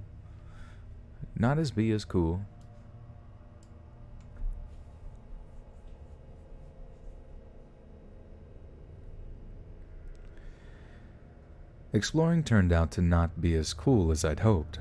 Most of the storefronts were covered with heavy steel gates that were impenetrable to a group of kids. We continued heading north toward the old J.C. Penney's until we noticed the gate on the arcade was open. As you can imagine, no games were left behind. It was nothing more than a big empty space with a restroom and back room for an office. Since others had been left there before us, the place was already trashed, but somehow my brother found an unbroken sink on the restroom floor and smashed it against another broken one. The office was filled with old clothes and sleeping bags. This was the first time I thought of people living in the building, and I got a chill down my back. I prayed to myself that no one was there while we were. Stories of kids disappearing in old houses started going through my head, and I suggested we go somewhere else. We left the empty arcade and continued toward Penny's. Shit. KFC Man with a $1. Thank you, KFC Man. Is Thanksgiving just one day? Yeah. I mean, some people come in to visit their families and stuff from areas, and they might stay for... Well, actually, some people I've seen, like, they'll come in for Thanksgiving and stay all the way till, like, Christmas season, which is pretty intense. But also not super common, I guess. I don't know. Turkey and cranberry shash. I want a good turkey. I don't want a dry turkey. I want like a really succulent, delicious turkey. Ever seen the horror movie Krampus? I haven't. I want to. I should. All you want for Christmas is food. Hey, I'm right there with you. There's really no better feeling than just getting swole AF and then eating a shit ton of food on a holiday. It's pretty sweet. Trill, thank you. Boxing Day was traditionally a day off for servants. When they received a special Christmas box from their masters, the servants would also go home. Oh. Well, the truth comes out, huh? Old Canada. No, I'm just kidding. You want a homemade Italian pizza for Thanksgiving? You want a Italian cake, aka lasagna. Which flower do you choose from your garden to pluck? The most beautiful ones. The gods are the same thing when it comes to choosing souls. Okay. Need to come to your parents' house for Turkey Day. That would be sweet. Because I really will need a moist turkey. Because, you know, sometimes you eat, like, poultry or things of that nature, and it's just so dry. And that's not to say it was cooked relatively well, but it's like there's got to be a method to just make it taste fucking delicious, like, all the way through. Like, even when it's, like, been sitting in your fridge overnight or something like that, it, like, still, you're just like, this is a perfect turkey.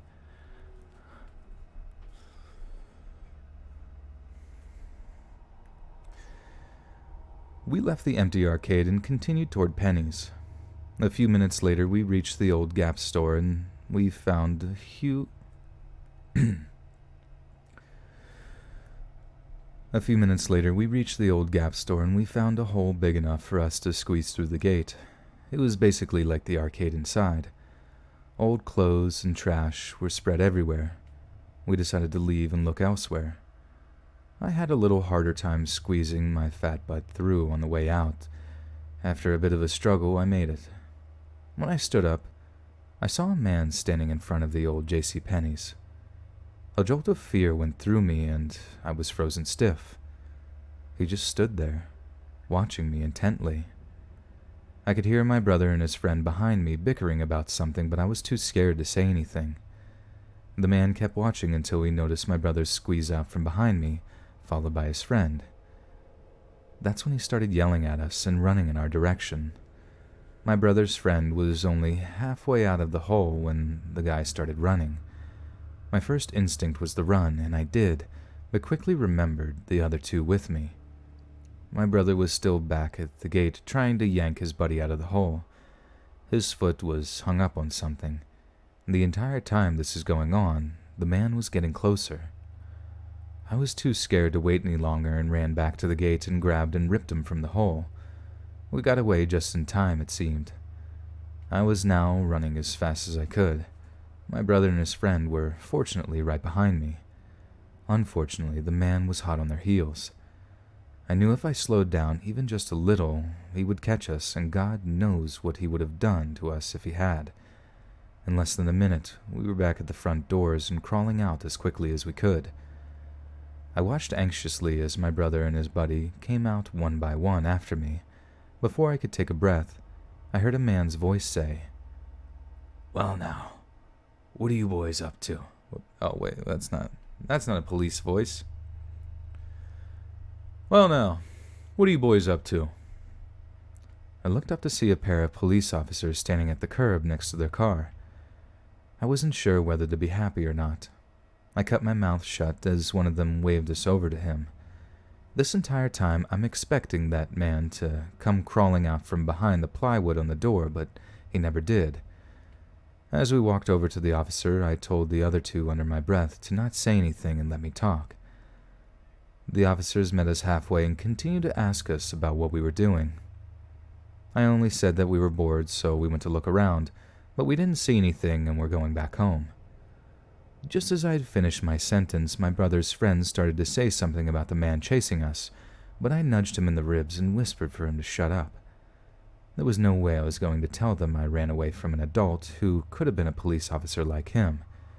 Where I grew up, we were far less afraid of the police than we were of our parents. I can guarantee you if they found out my brother and I ran away from a policeman, we would have both gotten a major whipping. I wasn't especially concerned about my brother getting spanked, but I would do anything to avoid a hiding? A hiding? Like a tan you're hiding? Herrera with the $3 says, "Quality live stream. Keep up the gore." Thank you, my friend. Thank you. Potato salad without eggs. Interesting.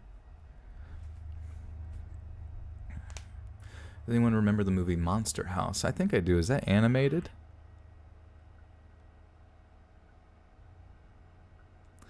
Only reason places celebrate Boxing Day is because of the British Empire colonizing half the world tradition. Well, you know what? Like, people get caught up on, like, traditions of the past or whatever, or, you know, maybe particular holidays having some sort of nefarious beginnings or something of that nature. But, I mean, you're not responsible for the actions of your ancestors or anything. Like, you truly, truly are not, because you're not them. You know, you were just born into this existence, and you pretty much make decisions based on how you exist currently. And I think everyone in this chat is a fine, upstanding human in this population who respects and loves everyone, no matter what, you know? And, I mean, you look back on Christmas, and it was a very, very strange sort of, to a certain degree, was it like a sacrificial pagan holiday or something like that? And, I mean, you look at it now, it's like we now use it as a holiday to go squander money on presents that we sort of selflessly give to our friends and family, and we get to watch Charlie Brown and some shit, and I don't know, you know what I mean? Obviously it has like the sort of additional meaning, you know, correlated to Christianity as well, but I mean the sort of imagery that we use with the tree and various other things, I mean you could probably look into it and find out. I'm not saying I'm some sort of expert on it, but every holiday has some sort of story to it, and I wouldn't worry about defending your culture because you celebrate it or something like that. It's really kind of a waste of thought. Mark Durig with the $2 says, "Who likes KFC?" I do. What isn't a sacrificial pagan holiday? I know, right? Yeah, we just the pagans knew what was up, man. We're actually stealing from them. We're those poor pagans, man. I don't, you know, also, like, whenever people call stuff like a pagan, like, what does that even mean? It's just such an arbitrary term. Like, is that, like, Do they exist everywhere? Were they a specific people? Or was it just a generalized term by like the Catholic Church? They just called anybody that wasn't any sort of anything that didn't celebrate within that sort of cultural norm was just called pagan. Like I don't know. I'm asking you guys, like honestly.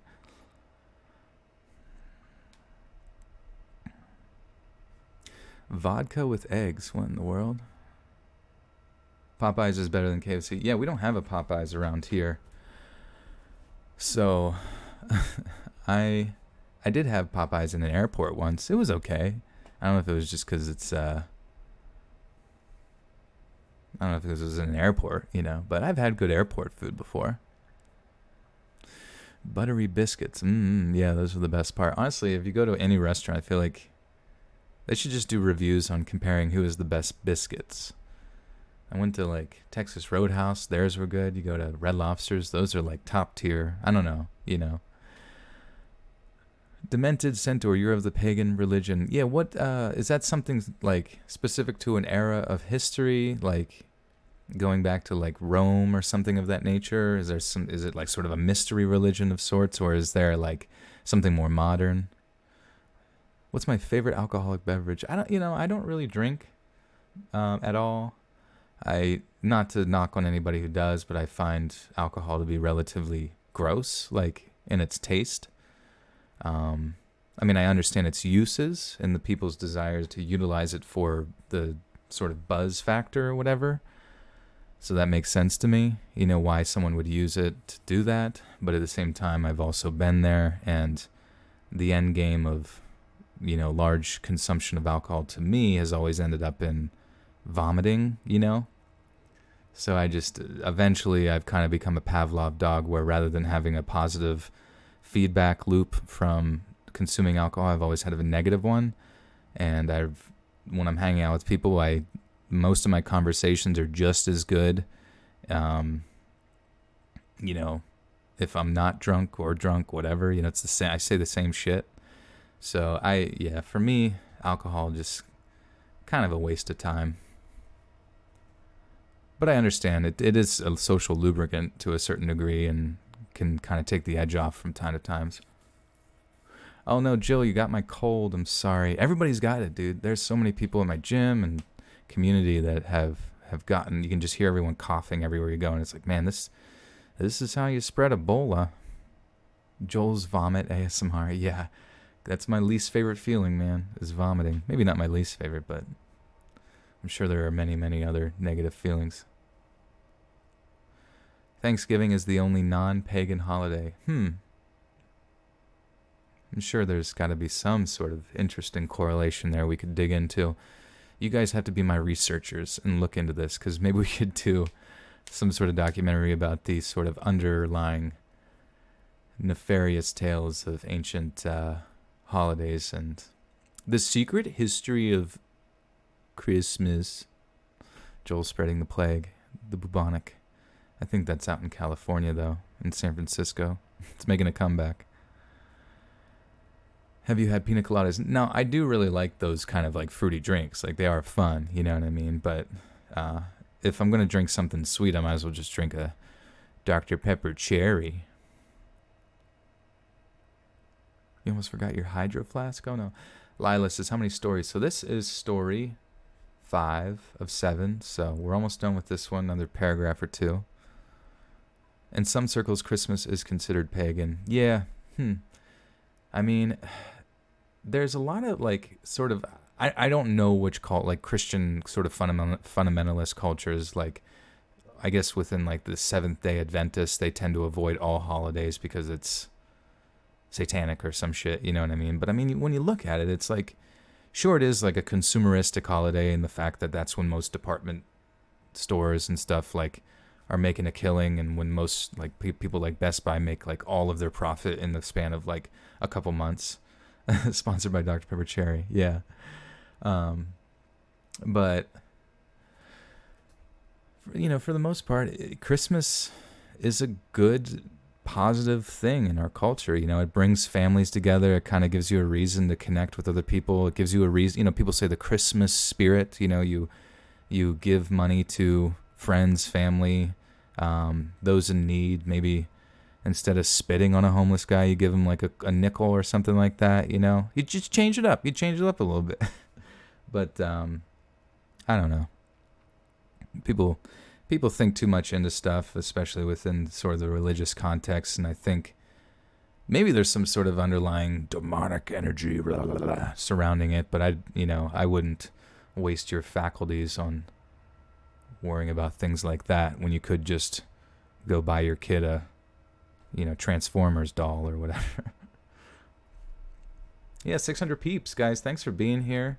Thank you for the positive energy all stream. This has been a lot of fun thus far. Click that like button if you haven't already. And share the stream. I don't know. If you got like a, grandma, maybe grandma wants to come in and join the stream and just listen to some spooky tales from the sultry tones of Let's Read.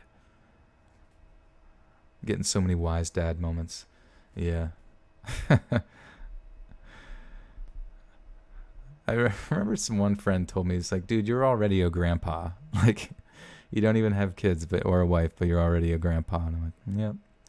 Sometimes you just got to skip that and just get right to grandpaing people. Hey, Garrett Wooning says is a $2 patron now. Thank you, Garrett. Yeah, you get access to early access to audio with Patreon. So thank you so much for your support. It's only $1 a month, so going with the $2, you are doubling what you get. I'll give you 2 of the same early access audio. But thank you. Storming like crazy in the Midwest. That's interesting. It's spring in Africa? Man, those lucky jerks. How old am I? I'm 29.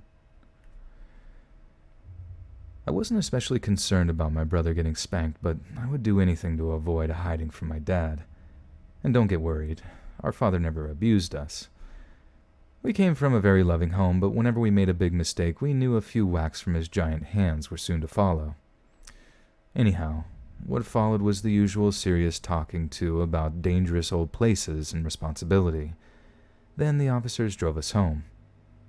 To my relief, my folks were both at work at the time, so they never heard about our trespassing incident. I was scared the police would call them or come by for about a week, but they never did. Although my brother and I did talk about it that night before bed, we never really figured out if that man in the mall was a policeman or not. The officers never said a word about him to us, so I didn't think he was. Once I arrived at that conclusion, the fear I first felt when I saw him began to creep back. I said nothing to my brother about this. It would have just scared him even more, and... Oops, somebody just honked their horn outside. That was weird. It would have just scared him even more, and he may have told our parents, and I definitely didn't want that. None of us ever went back to the old mall. I didn't, and I never heard anyone else mention it. I also never saw that man that chased us ever again. We went on to other legally questionable things to occupy us, and before I realized it, school started again. Over the years, I'd heard crazy stories about the abandoned mall. Over the years, I'd heard crazy stories about the abandoned old mall. 1 or 2 people said there were satanic rituals going on in there. Another rumor talked about it being haunted. I ignored most of them, but a news report about a girl being abducted and taken in there to be... I can't say that word, so... Alright.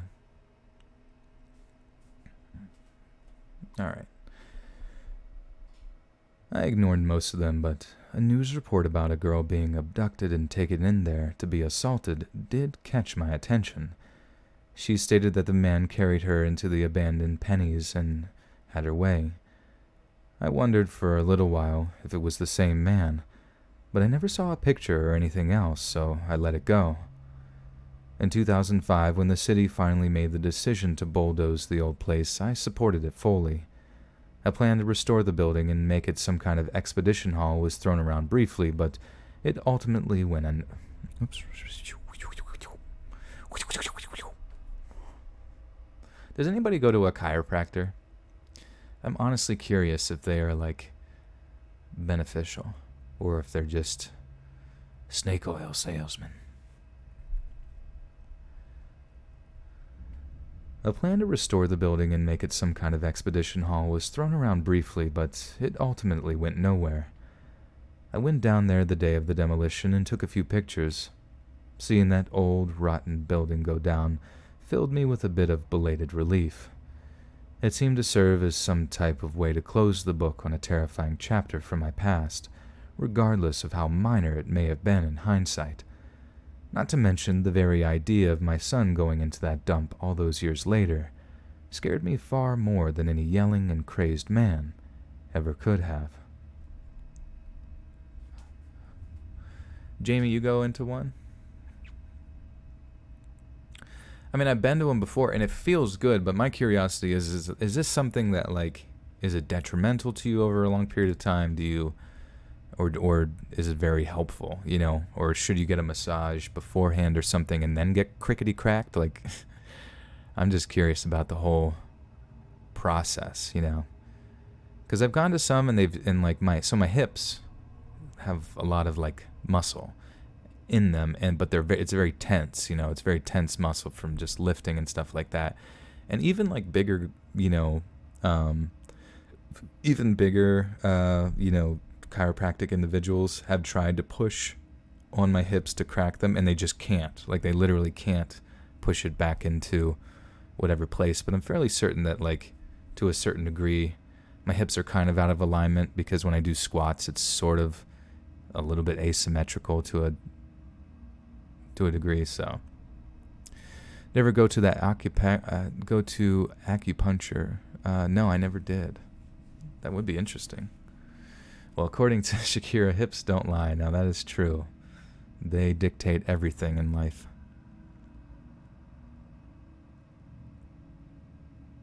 Thick hips. Yeah, I know.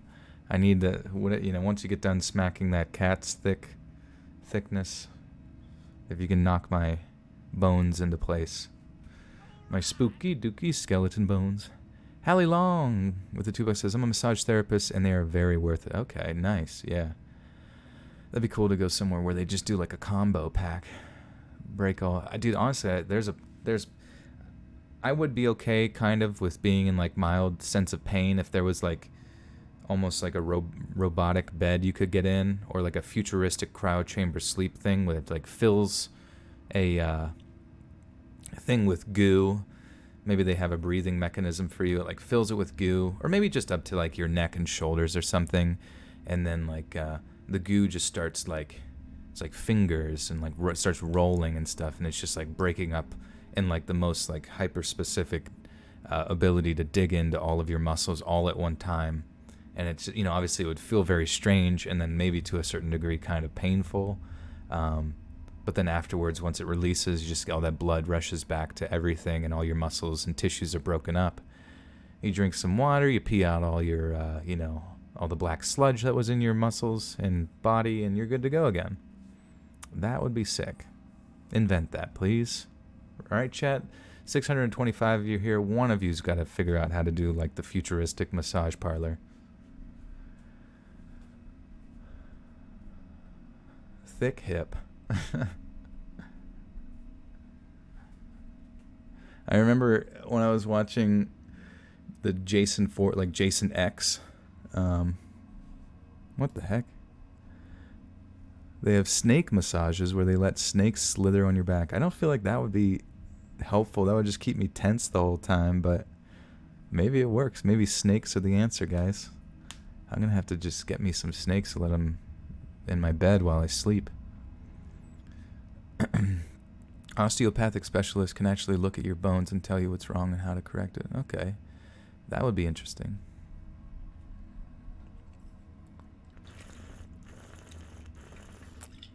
You hurt your back, could barely walk in the chiropractor's office. An hour later, you walked out of the office fine. That's pretty cool. That's really cool. Foot reveal. Are you crazy? These toes don't lie, more than the hips. King Tutankhamun had misshapen hips. Maybe I am his reincarnation. I am the king. I have returned. With my hips.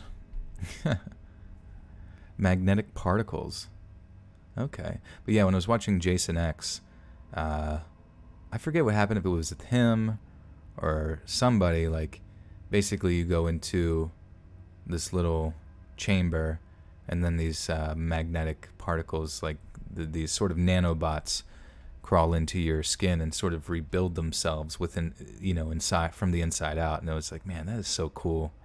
I cannot wait till technology is so small and, intelligent to the point that not only can it like that's the cool thing, is where a robot learns how to make another robot that knows how to make another robot that knows how to make another robot that knows how to make it, but it keeps getting smaller, to the point where they can go in and actually use robots to, through their sort of AI mechanisms, figure out how to heal you on maybe even like a cellular level or something. That would be really cool. We're getting there. We're getting there. Joe Rogan talk about magnetic type of therapy. Huh. Joe does not lie. Toe Rogan. What if I did a foot reveal and Joe Rogan's head was on my big toe on the right side? What would you do?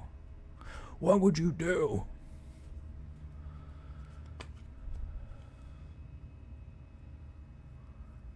They can do a lot with nano gold particles. Interesting. What do they do? That sounds very cool. King Tut had his first wife at 12. Hey. King Tut must be a real baller. Let me teach you guys. I am a robot myself.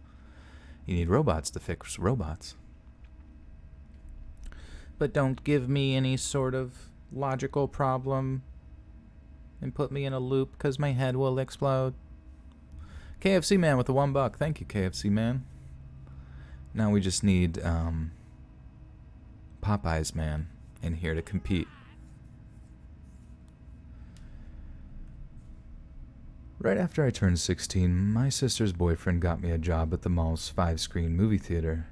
He was an assistant manager at the time and soon to become the head man in the following year. I enjoyed the job and stayed on until I went off to college a few years later.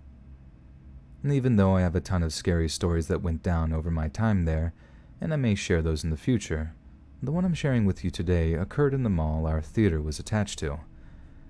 If I remember correctly, it was a Friday night just after school let out for summer break. The mall was packed like normal for a weekend night, and I was running around like crazy trying to make sure the snack bar stayed stocked, in addition to doing my job tearing tickets and keeping kids from sneaking into movies they didn't belong in. Soon, all the movies for the 7 o'clock show had started and things calmed down. I was in major need of a smoke, so I walked into the food court and lit up. The usual chaos was going on around me while I scoped out some girls standing at the Arby's counter. Suddenly, across the food court, a woman's scream blasted out over all the other noise and got my attention.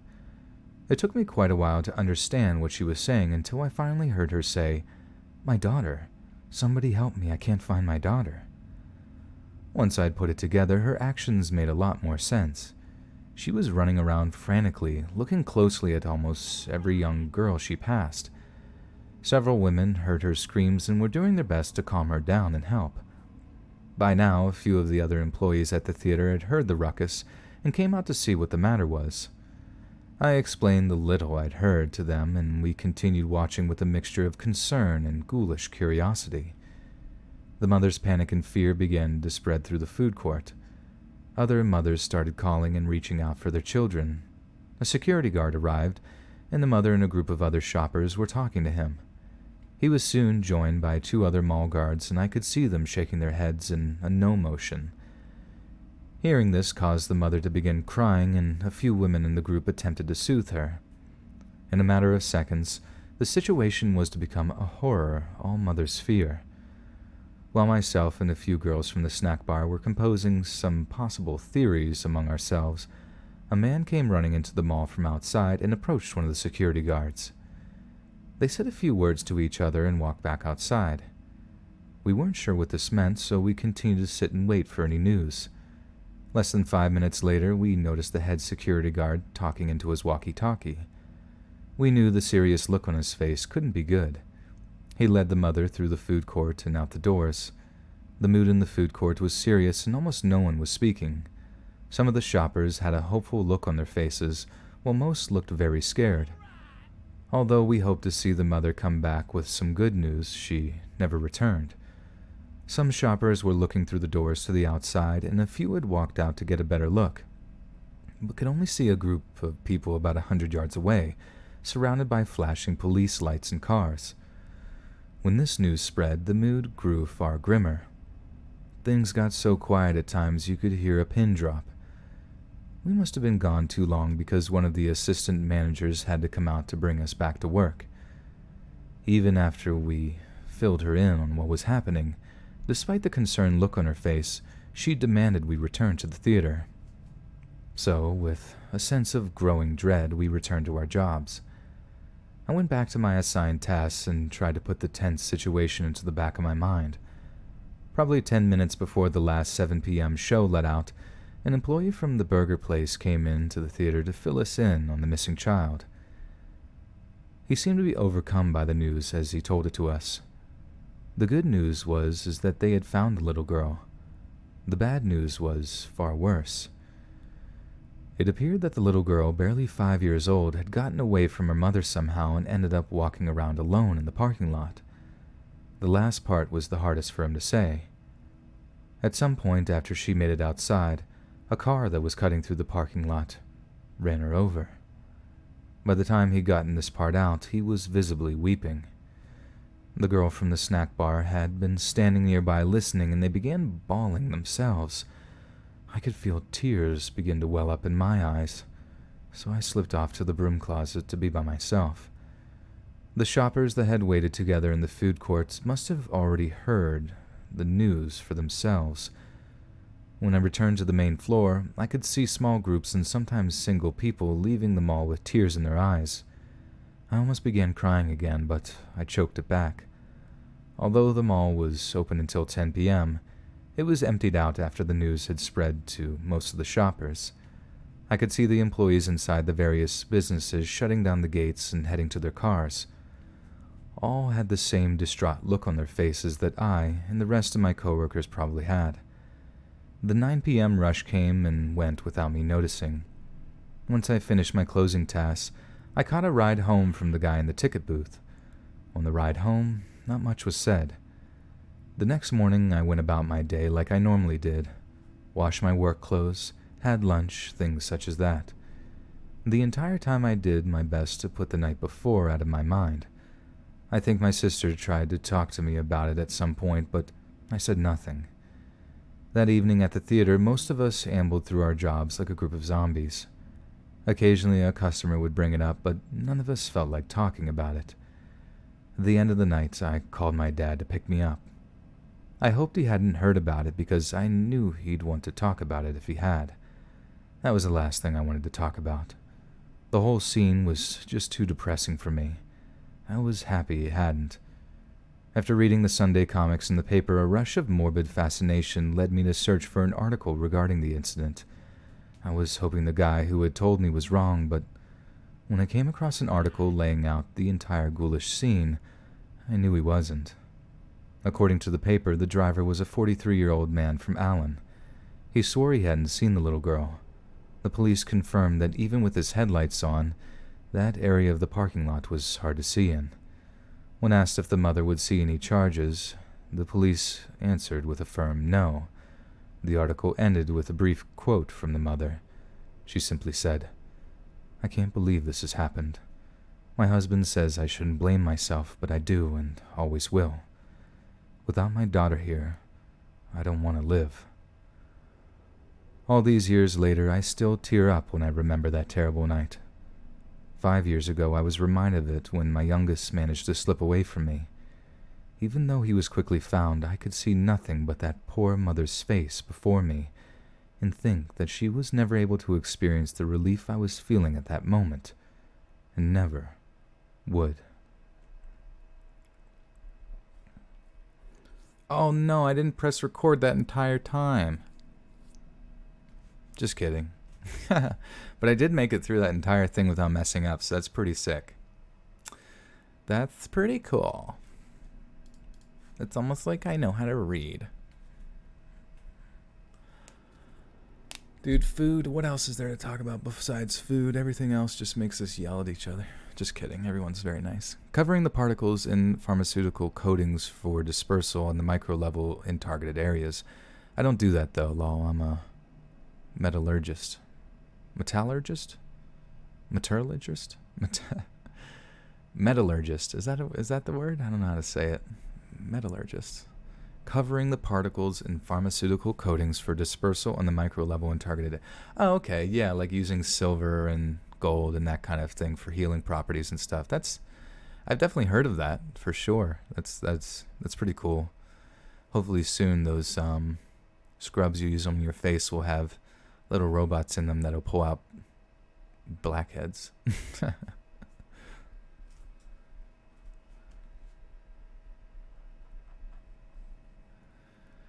Metal urges. I have an urge for metal.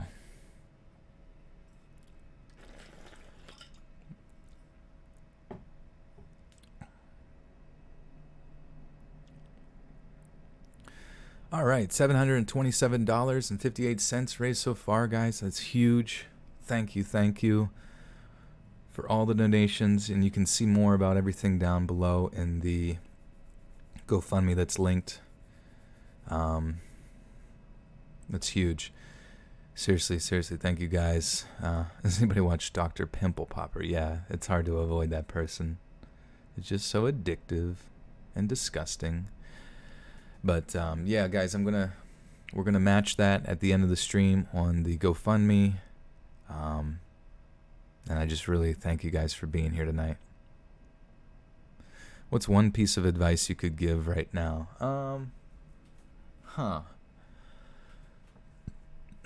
I don't really know, to be honest. My biggest piece of advice is just I've always just talked about college. College is one of those things where society tells you need to go.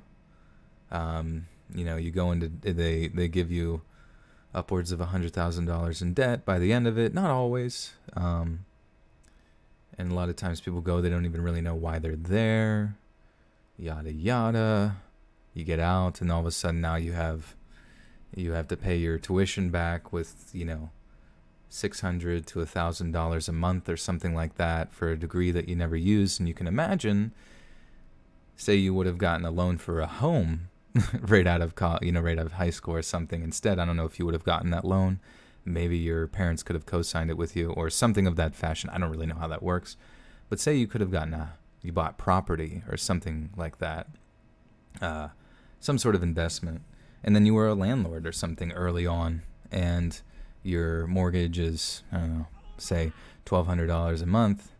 You're splitting that with your friends in college while they're all going to college. They're all paying you, rent and that kind of thing.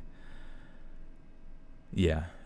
Good morning. That's good advice. If you're not ready for college, do not go. Understand that it's an investment of your money, your time, your future you're considering, and just look into it. Look into jobs that you know are going to pay well when you get out, that you think you'll be able to handle the workload, that you understand that when you're in college, like, you can have a good time. There will be time to make friends and have a good time, but there's also going to be a need for you to focus. Taco Bell man with the one time. We got all the restaurants here, baby. Sponsored by... Wait, doesn't KFC and Taco Bell owned by the same company? KFC and Taco Bell. Yum. Yeah. YUM. The Yum brands. I always remember seeing that. Like, when I was younger and I started finding out that certain companies that were owned by a parent company, that always I was like, what? You can own more than one restaurant? What the fuck? You wanted to be a Egyptologist, but the money makes it impossible. Yeah, I mean, it's... life is tough, and we kind of paint an interesting picture that anything you choose is possible. And if the money's there, and if you have support from an external source, it's just a simple math equation, really, when it comes down to it. You just have to do the math. You got to really look at it like an investment.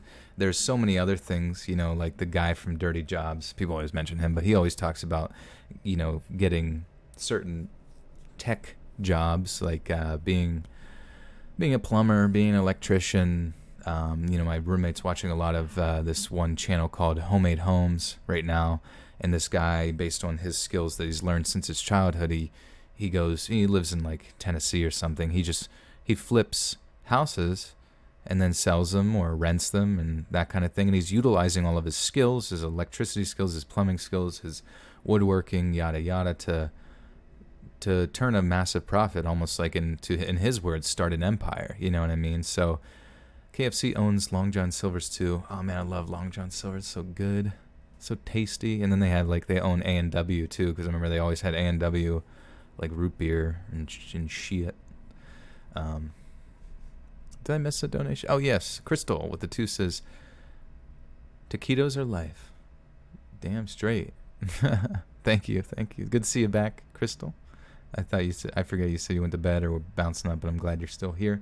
We're going on a little over 2 hours right now, guys. Sorry to ramble, and I definitely don't mean to say these things to hurt anybody's feelings or anything like that. Just that's my advice, because that's the weirdest transition for me, I think, for people's lives, that schools don't teach them about taxes. Schools don't teach you about your future and what life is like. I mean, you go through the first 18 years of your life, and it's this, to a certain degree, there's a kind of a perception of like, woe is me and that kind of thing, but it's like, oh, not yet. There's so much more out there after you get out to consider, or when technically real life begins, or at least the majority of what will be perceived as your life will be. Bubs with the $2 says, life is what happens when we're making other plans. Yeah. But also, I don't want to sit there and say that, like, you got to concern yourself with all these hyper-specific investments.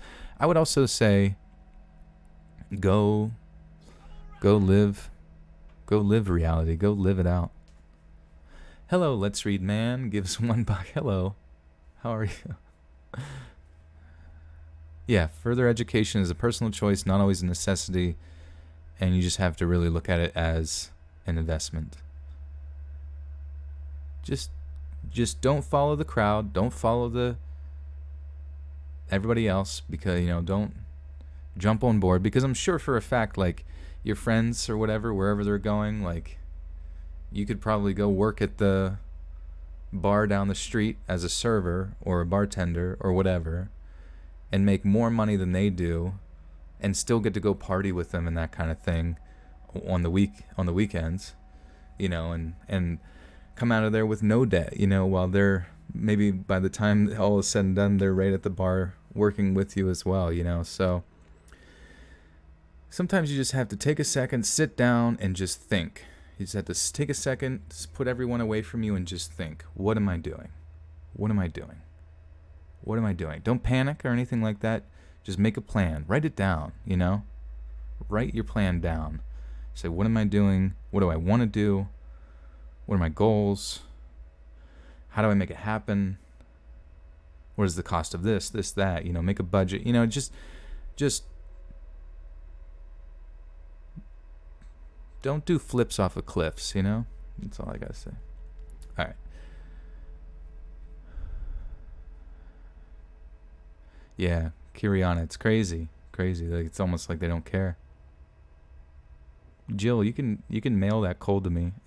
Oh, that would be terrible if you just like sneezed into an envelope and sent it to someone's P.O. box. Mr. Gooley with the 2 says, taking career plus economics in high school was a must for me. Yeah, I mean, I'm sure you learned a lot. I never took any of that stuff. I was fortunate enough to like have my parents bitch me out enough to the point where I really wanted to go to school for graphic design or making computer games and that kind of thing, but specifically in the art sector. And obviously it's hard to go against the current of your desires at times, but it's also always good to have a responsible backup.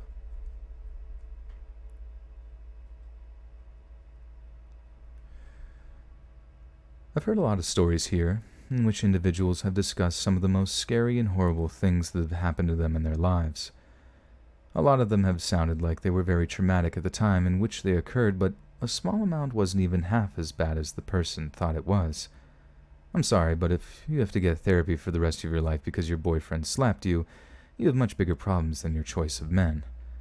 I don't want to be mean, but many people make things into being far bigger than they really are. Half of the things I've heard recently have been the textbook definition of first world problems. If you want to hear a recounting of a real horrible event in which I was involved, pay close attention. At 16, I was emancipated from my parents because of repeated abuse suffered by me and my sister. While my sister, who was only 12 at the time, was sent to live with our aunt, I moved into a...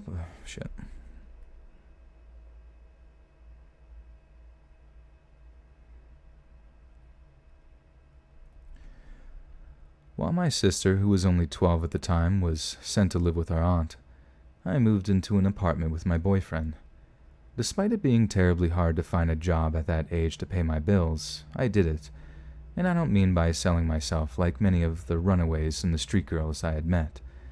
Even though it meant we didn't get to see much of each other, my boyfriend's job at his family's company allowed us to live a stable and happy life. A life far better than I'd ever known growing up. My 17th birthday was the first year I'd ever received an actual present that wasn't purchased at a dollar store or shoplifted from Goodwill. My only regret at the time was that I couldn't bring my sister along with me, but the judge felt I was too young to handle such a large responsibility. I've been raising her for as long as I could remember, but he didn't want to hear it. August 14th of 2005 was my sister's 13th birthday, and I wanted to buy her something really special. A few days before her party, Brendan, my boyfriend, and I had a rare day off together, and he volunteered to drive me to the mall to get her a gift. Since he was the one doing the driving, we had to take his beloved BMW M3 that his dad had bought him for his 16th birthday. There were many times I truly believed that he loved that car more than me, but the pettiness of thinking that made me ashamed. He dreamed his whole life of owning one of those cars and had been working any job he could get since he was 12 to save money for one. He'd no doubt earned it, but this fact was sometimes lost on me. Any of you ladies out there who has a man that seems to love his car more than life itself will hopefully understand the petty jealousy I often felt towards his. It wasn't out of the ordinary to have guys approach him and tell him how cool the car was. I think he liked the attention the car got, and it got him. The second we parked, I could tell the two men were lusting over the M3. It became very obvious quickly that I wasn't what they were eyeballing. I continued to watch their focus, and it never broke from that car for a second. Unfortunately, the two stores I checked didn't have what I needed. Brendan and I stopped to have a slice and then headed back to the car. As soon as we exited the mall, we saw the two guys I'd noticed earlier, standing around the core.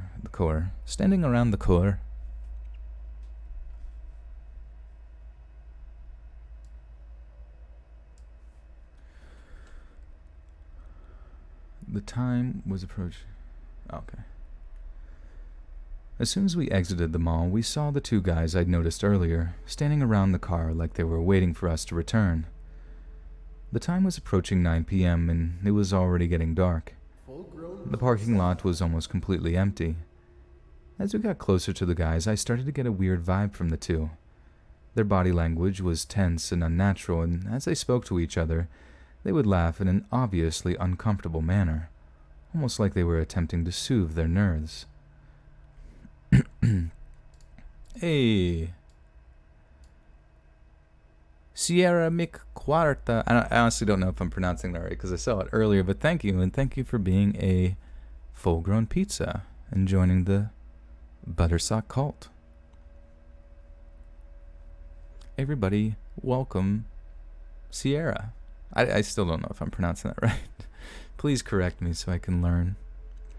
A fully grown pizza in his wild, natural habitat. Almost like they were attempting to soothe their nerves. I assume this was because they were a little younger than Brendan and nervous about talking to him. When I got to the car, I went around to the passenger door to get in like normally. Brendan said hi to them and asked if he could help, in a friendly manner. The taller of the two asked him if the car was for sale. None of the guys came off as aggressive in any way at this point, and Brendan was never anything other than respectful to them. He didn't have to think about the offer. His answer was a brief, matter-of-fact no. Thinking it ended right there, he began to turn his back and get in the car, but apparently that wasn't good enough for the guy, and he must have felt Brendan should rethink the offer. He grabbed Brendan as he turned. "Hey, don't turn your back on me. I wasn't finished talking to you. The rich boy thinks he's too good to talk to us." When he said the last part, he was facing his friend. Being no stranger to people with aggressive attitudes, a sick feeling grew in my stomach. Brendan did his best to defuse the situation, but it quickly became clear that the dude wanted a confrontation. Once more, this time around in a far more aggressive manner, he asked Brendan if he wanted to sell the car, and once again, he did his best to decline the offer in a friendly way. Then the guy changed tactics.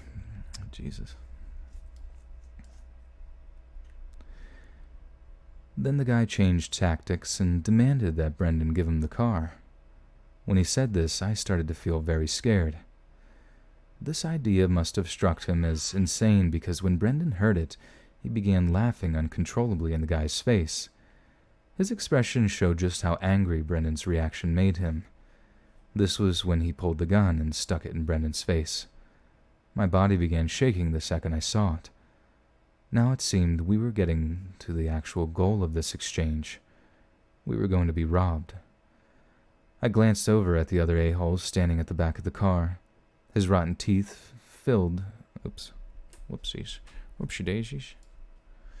Axeman Cartoons with the 10 buckarones. Thank you, Axeman. Brandon, love you too, homie.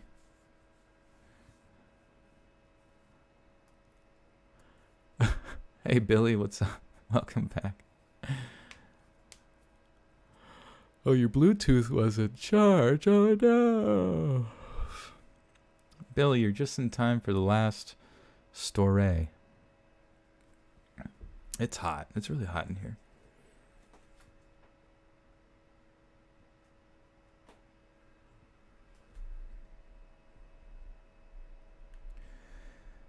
His rotten teeth-filled smile made the bile rise up from my stomach and into my mouth. Just the taste almost caused me to vomit, but I managed to stifle it back. His buddy with the gun told Brendan, through gritted teeth, to laugh in his face again. Wisely he didn't. He attempted to de-escalate again by trying to reason with the guy. He told him that the car wasn't actually as great as it looked. The fact was that it cost a lot of money to maintain, but the guy said nothing. I saw Brendan's expression change at this point.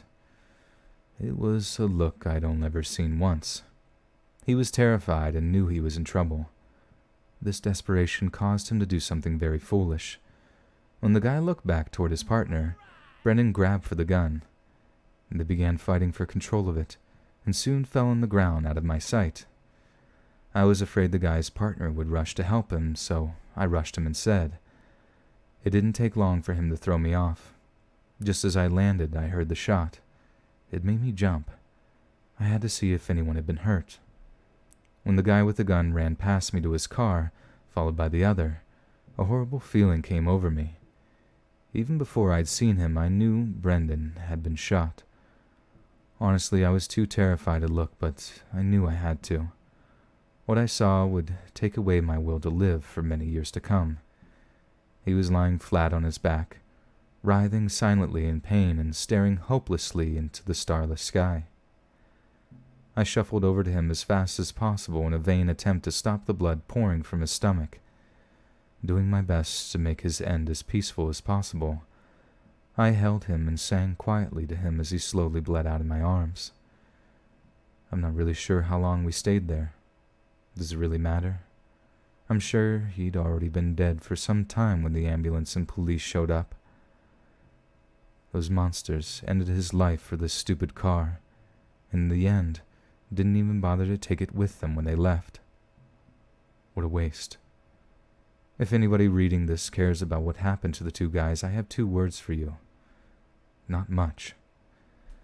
The shooter was able to cut a deal on a lesser charge and is scheduled to be released sometime next year. As for his little buddy, his age at the time and it being his first conviction was taken into consideration. The yuckmouth sleazoid only served 5 years with an additional 10 of probation. If you've done the math, you realize he'll be free and clear himself soon. No, 2 men in... shit. No 2 men in the history of crime got off so easily. If I would have been born a man, I would have committed a crime just in the hopes I'd be put in the same place as one or both of them, so I could break a shank off into their guts and watch them bleed, just as I had to watch the only man in my life who has ever treated me with respect or love. It's painfully clear that I still have a long way to go before I'm able to put this behind me, if I ever can. If you've made it this far, then maybe you can now understand even a little why I've criticized some of the other submitters of these stories. However, maybe due to my stubborn determination to deal with Brendan's death myself, I've ruined my chance to move beyond it. Perhaps then, getting to the place in my life where I'm able to share this story with another person was assisted by those very same people I criticize. I'm still not sure. The last 14 years have been a long series of ups and downs, and I'm still very confused about much of it. Regardless of my petty sniping, I thank everyone who's had the bravery to publish their terrible times. I'm only here because of you. Shit. The fuck, that sucks.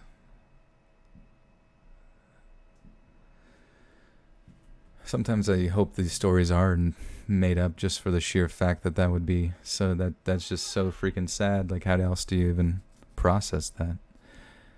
Kiriana with the 4 says, let's make it at least an even $7.50. You saw a Halloween Geico ad and the furry cat one is creepy. Oh, that's funny. I like creepy ads. The Jester with $1. Thank you, Jester. Hasty Pastry 97 with the 5 says, hey Joel, a future Merce here. I'm wondering how it is being a minority in that profession. Have you experienced unfair clinical instructors or professors? You know, oh, and Lils with the 5 says, sorry, I'm beyond broke. That's okay, Lils. Thank you. Thank you for being here too. So my experience with, at least with professors and instructors is that, like, if you're like I think, like, I've come to find a dynamic with female instructors is that they're so used to female nurses and that kind of thing, nursing students, and the general sort of gossipy vibe, I guess, or the negative energy that sometimes goes along with them, because a lot of the nurses in my classes were pretty mean to the teachers in the sense that they were constantly judging them all the time by being like, you know, that fucking bitch, you know, put this shit on the test and she didn't even fucking teach us that and shit, you know. And it's, you know, I understand because I felt those same feelings, I guess, to a certain degree about certain professors. But I feel like as a male within that context, like, it's almost as if though a lot of those female nursing professors actually really enjoy having that sort of more of a cordial, kind interaction that doesn't feel as if though there's a large amount of pressure there, I guess, socially or something. That sounds strange, but that's how I noticed with my professors, is that they really liked me because I was nice to them. It's not like I always did exceptionally well in their classes or anything like that, but I could tell to a certain degree that they were kind of like cheering for me as if though they were cheering for a friend, you know what I mean? And I think it was just because I was nice to them and made jokes and stuff, and I'm sure they would treat the same way to, you know, a female nurse, but I think they appreciate the sort of change in energy that they've maybe kind of built up a certain expectation for certain nursing students to kind of have. So, but the only thing negative that I've felt is that as a male, within the nursing field, is that I just felt socially sort of incapable of,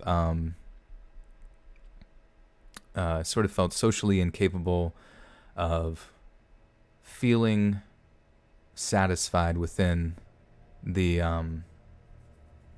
sort of field of nursing, because, like, I'm a guy, and I'm kind of a guy's guy. Like, I'm not like, I don't know if you picked it up from my personality or anything like that, but I'm just like not, uh, I'm not always a people pleaser. You know what I mean? I'm not always, uh, going to sugarcoat things.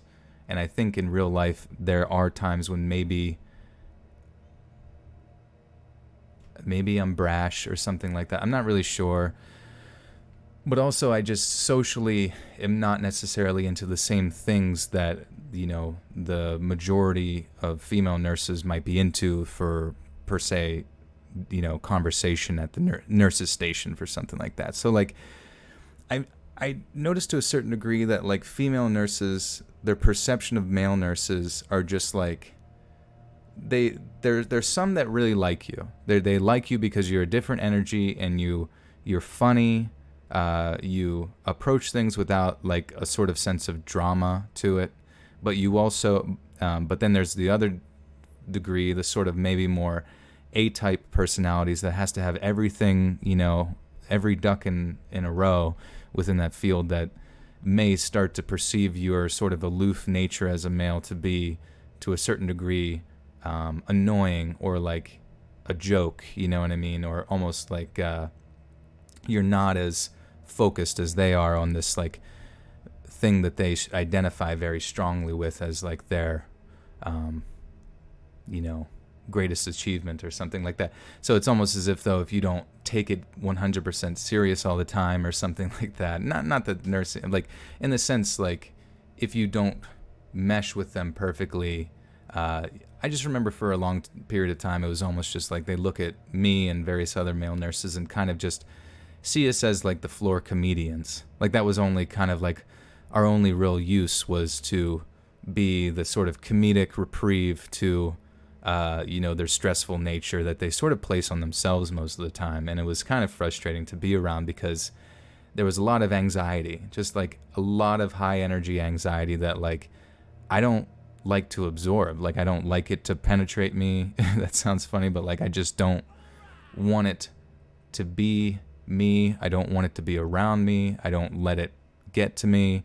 There's a lot of gossip, constant gossip. Like if you think high school was bad, go to a nursing floor. You know what I mean? Like, because it does not stop. Even whenever nurses are like 60 years old, they're probably some of the worst sometimes because they're the old battle axes that don't give a flying F about anything.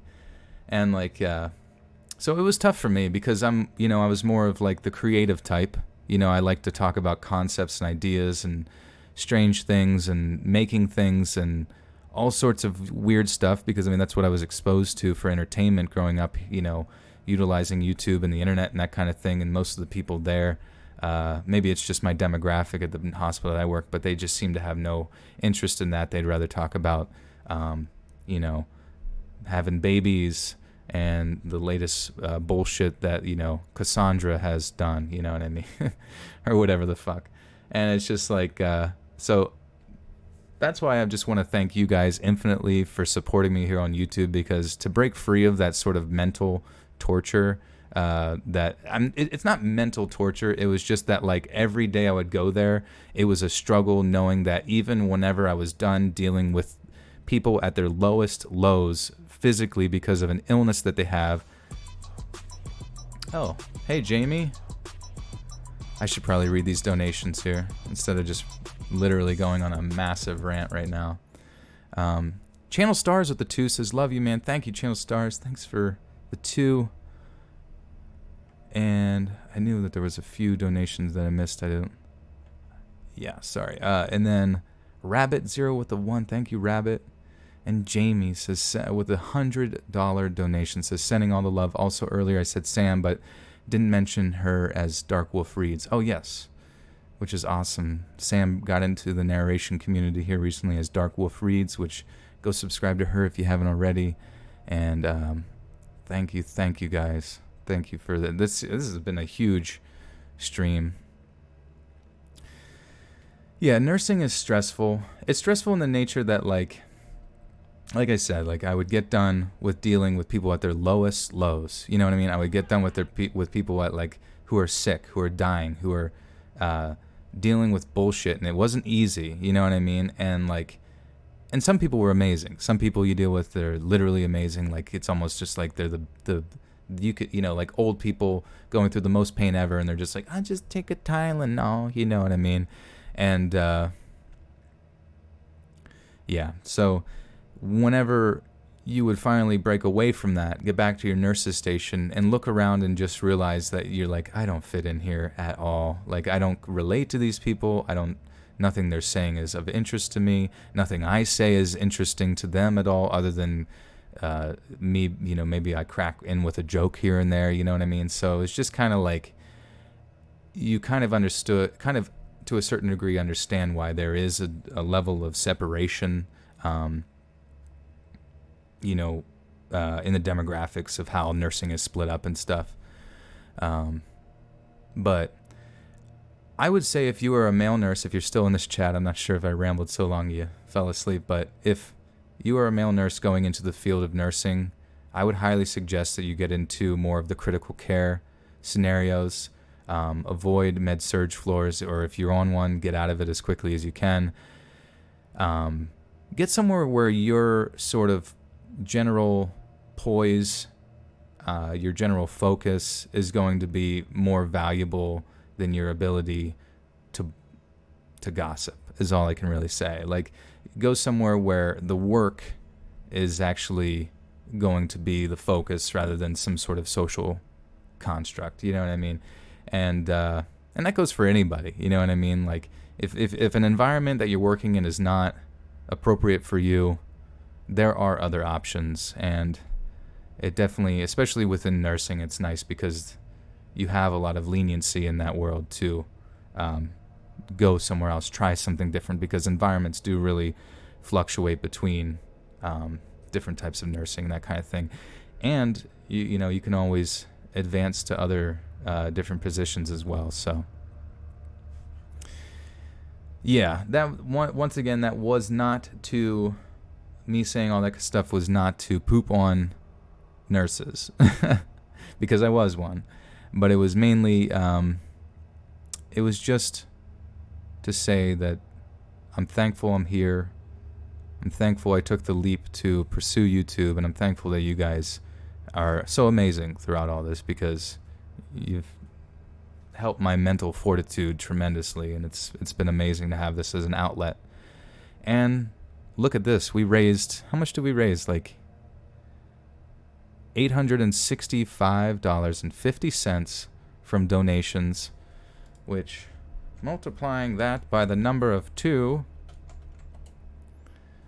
is going to be $1,730, $1,731 going to Jensen's GoFundMe, which, that's huge, guys.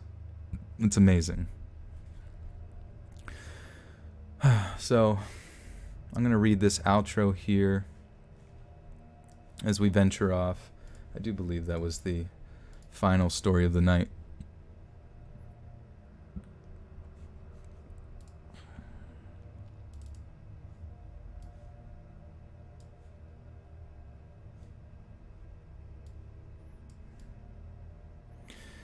Negan, you're true. You are correct. Yeah, anytime you're in certain environments that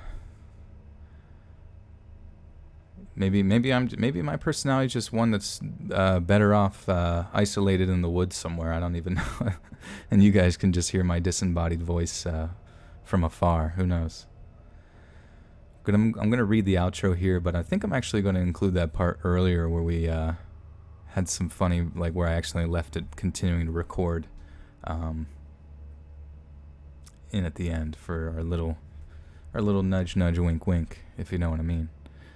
Dolly Hula Doll Reynolds Dolce with the 5 says, this is from my mom, aka Sexy Gammy. Oh shit. Axman says, Joel, you're a decent dude. This is why I'll kill you last. That is very merciful of you, Axman. Thank you.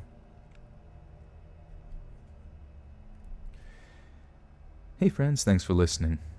Be sure to subscribe and click that notification bell to be alerted of all future narrations. If you got a story, be sure to submit them to my subreddit, r Let's Read Official, and give and receive feedback from the community, and maybe even hear your story featured on the next video. And join my Discord to interact with me and other listeners directly. And if you want to support me even more, grab early access to all future narrations for just $1 a month on Patreon, and maybe even pick up some Let's Read merch on Spreadshirt. And check out the Let's Read podcast, where you can hear all these stories in long compilation form and save huge on data, located on both Spotify and Apple Podcasts. Links in the bio. Thanks so much, friends, and I'll see you again soon. Smack the cat gently, give him little taps on his bottom. But yeah, guys, thank you so much for being here. This was just such another amazing demonstration of how amazing this community is, how much you guys come together to support each other, and also come feel that love over in Discord, where you can join general chat and chat in there for a little while. Maybe graduate yourself over to voice chat, chatting with people there, get a vibe. You know, it's a very chill, low drama area. It's good stuff, you know. So I just want to thank you guys all. And Billy with the 2 says, "Man, Joel, you deserve a lap dance. You are amazing." Thank you, Billy. I really do try hard. Some people would call me a tryhard. But I love you guys. Yeah, this video will be coming out. Keep an eye out for that. That's Mall Stories tomorrow at 7 p.m. Eastern Standard Time. And yeah.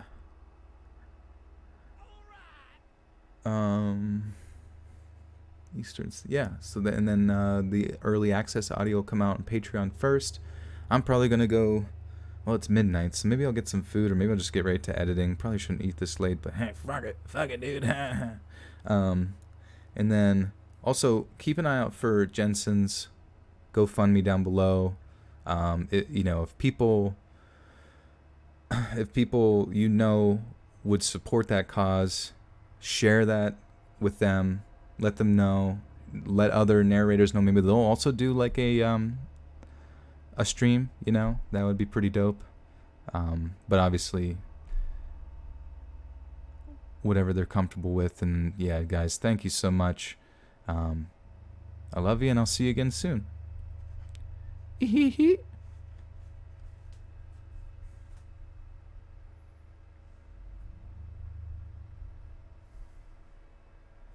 Oh wait, shoot! I missed a. Sorry, hasty pastry with the $5 says thanks for the input and advice, man. Is appreciated. Yeah, pastry. PCU, ICU, ER. That's probably where you're gonna want to go. Just feel the energy, my dude. Feel the energy.